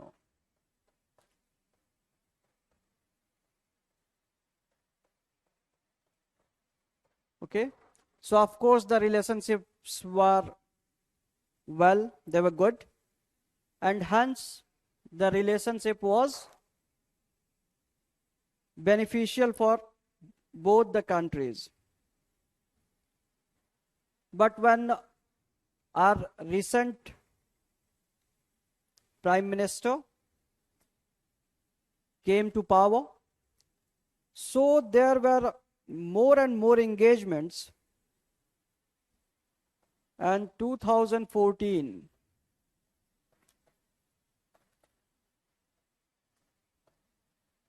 more engagement is started between these countries.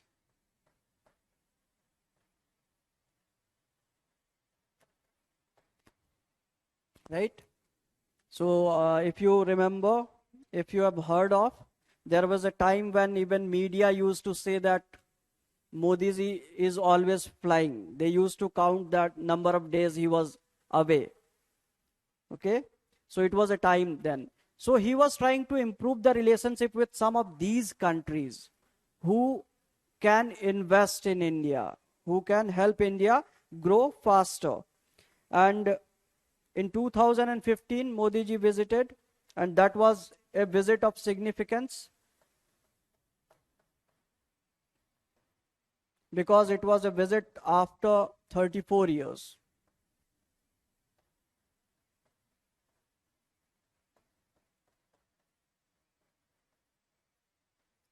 And of course, this visit was really, really beneficial for India because there were many agreements signed. But this led to comprehensive and strategic partnership in 2017. 2017, comprehensive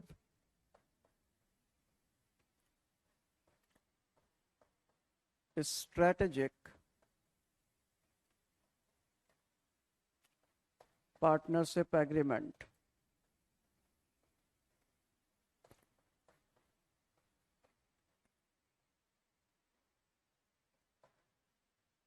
ठीक है? So this was whatever was happening, and in 2018 they went to the next level of friendship. They agreed to use their own currencies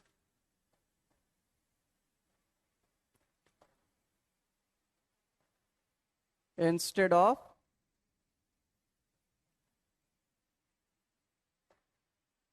dollars. Okay, they recognized each other's currencies, and it makes things simple for us because we save a lot of forex, foreign exchanges. Our foreign exchange is safe, it is deposited with us, and we are using our own printed currency to deal with them. So it makes things easier for us. And like I said, May 2021,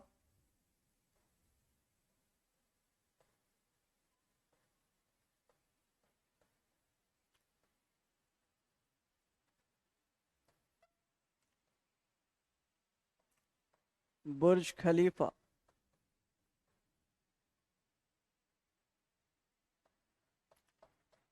Lit up with Indian flag and messages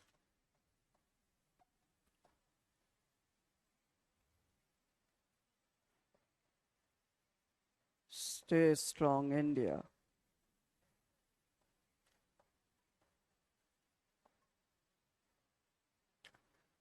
So this defines this relationship.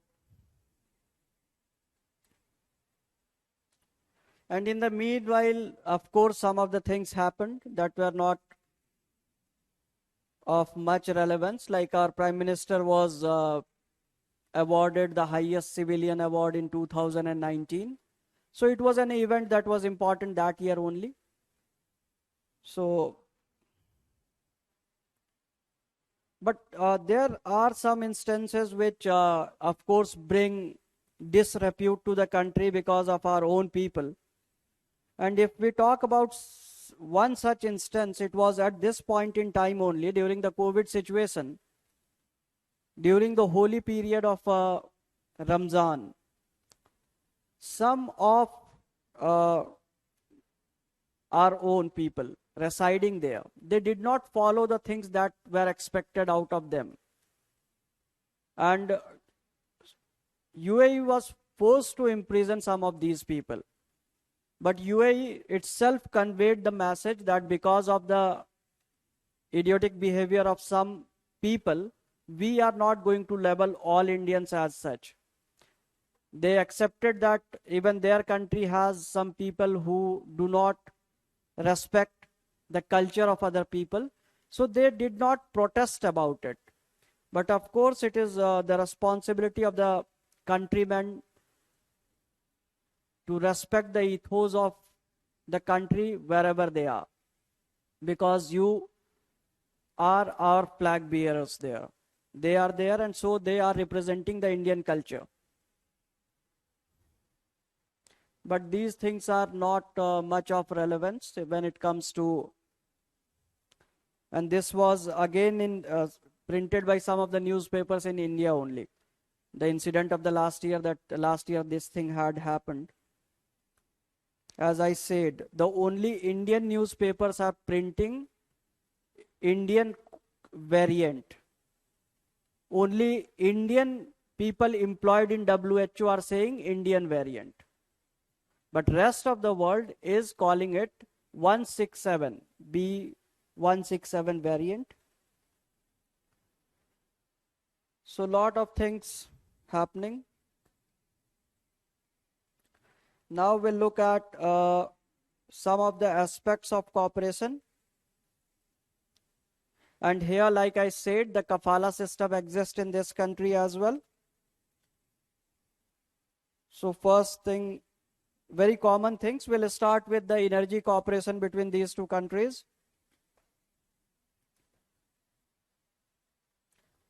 The energy aspect.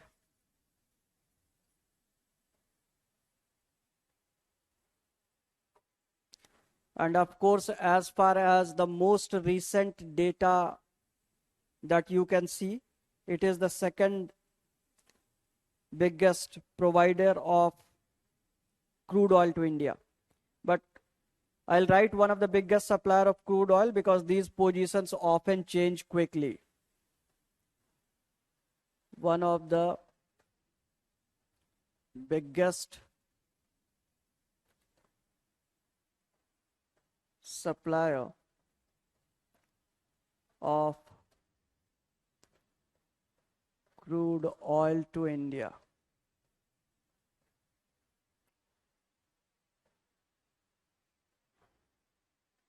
Okay. At this point in time, it is on second number, but previously it was behind many other, and it can become number one. So keep checking this such kind of facts.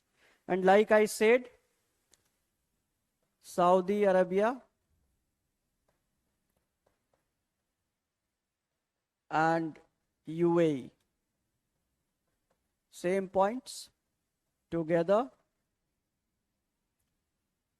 constructing a refinery at Ratnagiri.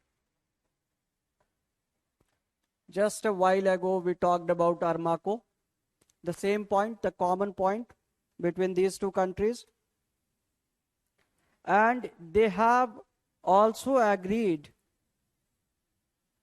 UAE has also agreed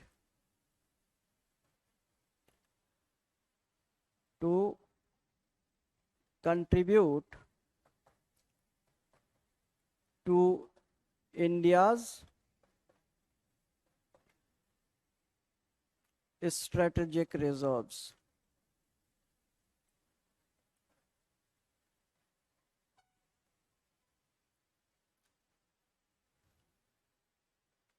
At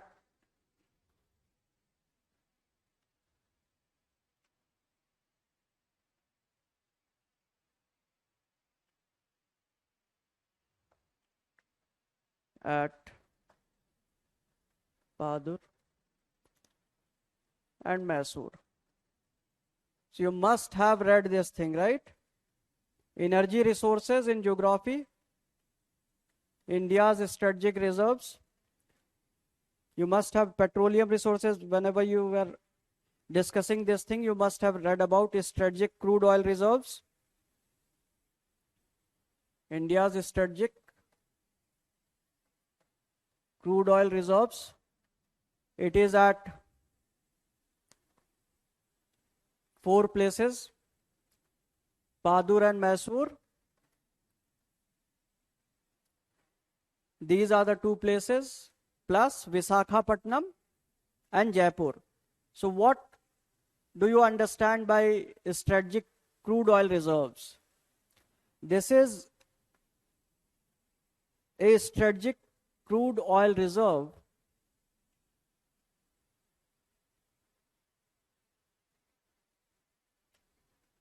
no, Subham, in exams, in prelims, the question can be there. But in mains exams, such trivial facts are not important. Their positions are not important. In mains, even if you don't remember the exact place amongst the top, if you'll write, it will be correct. But in prelims, the position will be important. Whatever position is just before the prelims. Like if it was in June, and somebody could have marked that top is Saudi Arabia, then he could have lost marks because it has lost its place. But probably by the time somebody is giving this year on 10th of October, then the positions will again change. So some of these kind of things for prelims, you have to check again and again whenever such things are appearing in the newspaper. Okay, so I was talking about strategic crude oil reserves. This is basically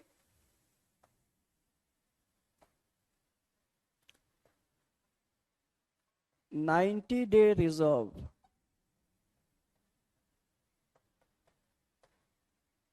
that countries can keep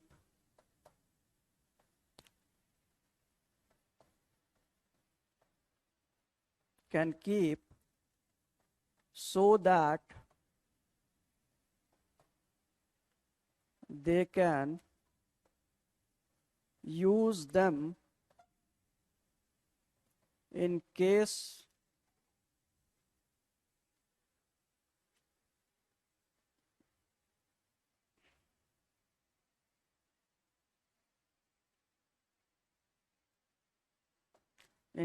of emergency.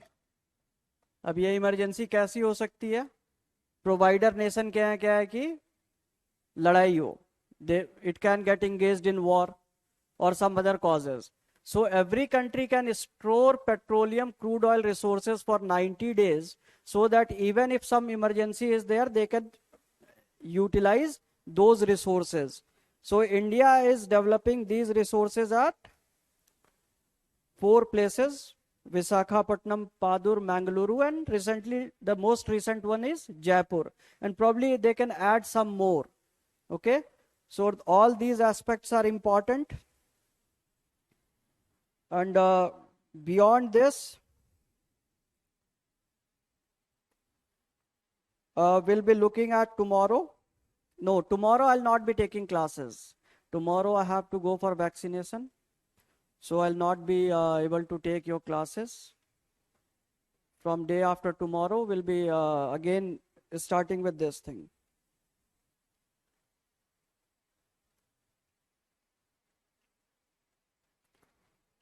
Okay.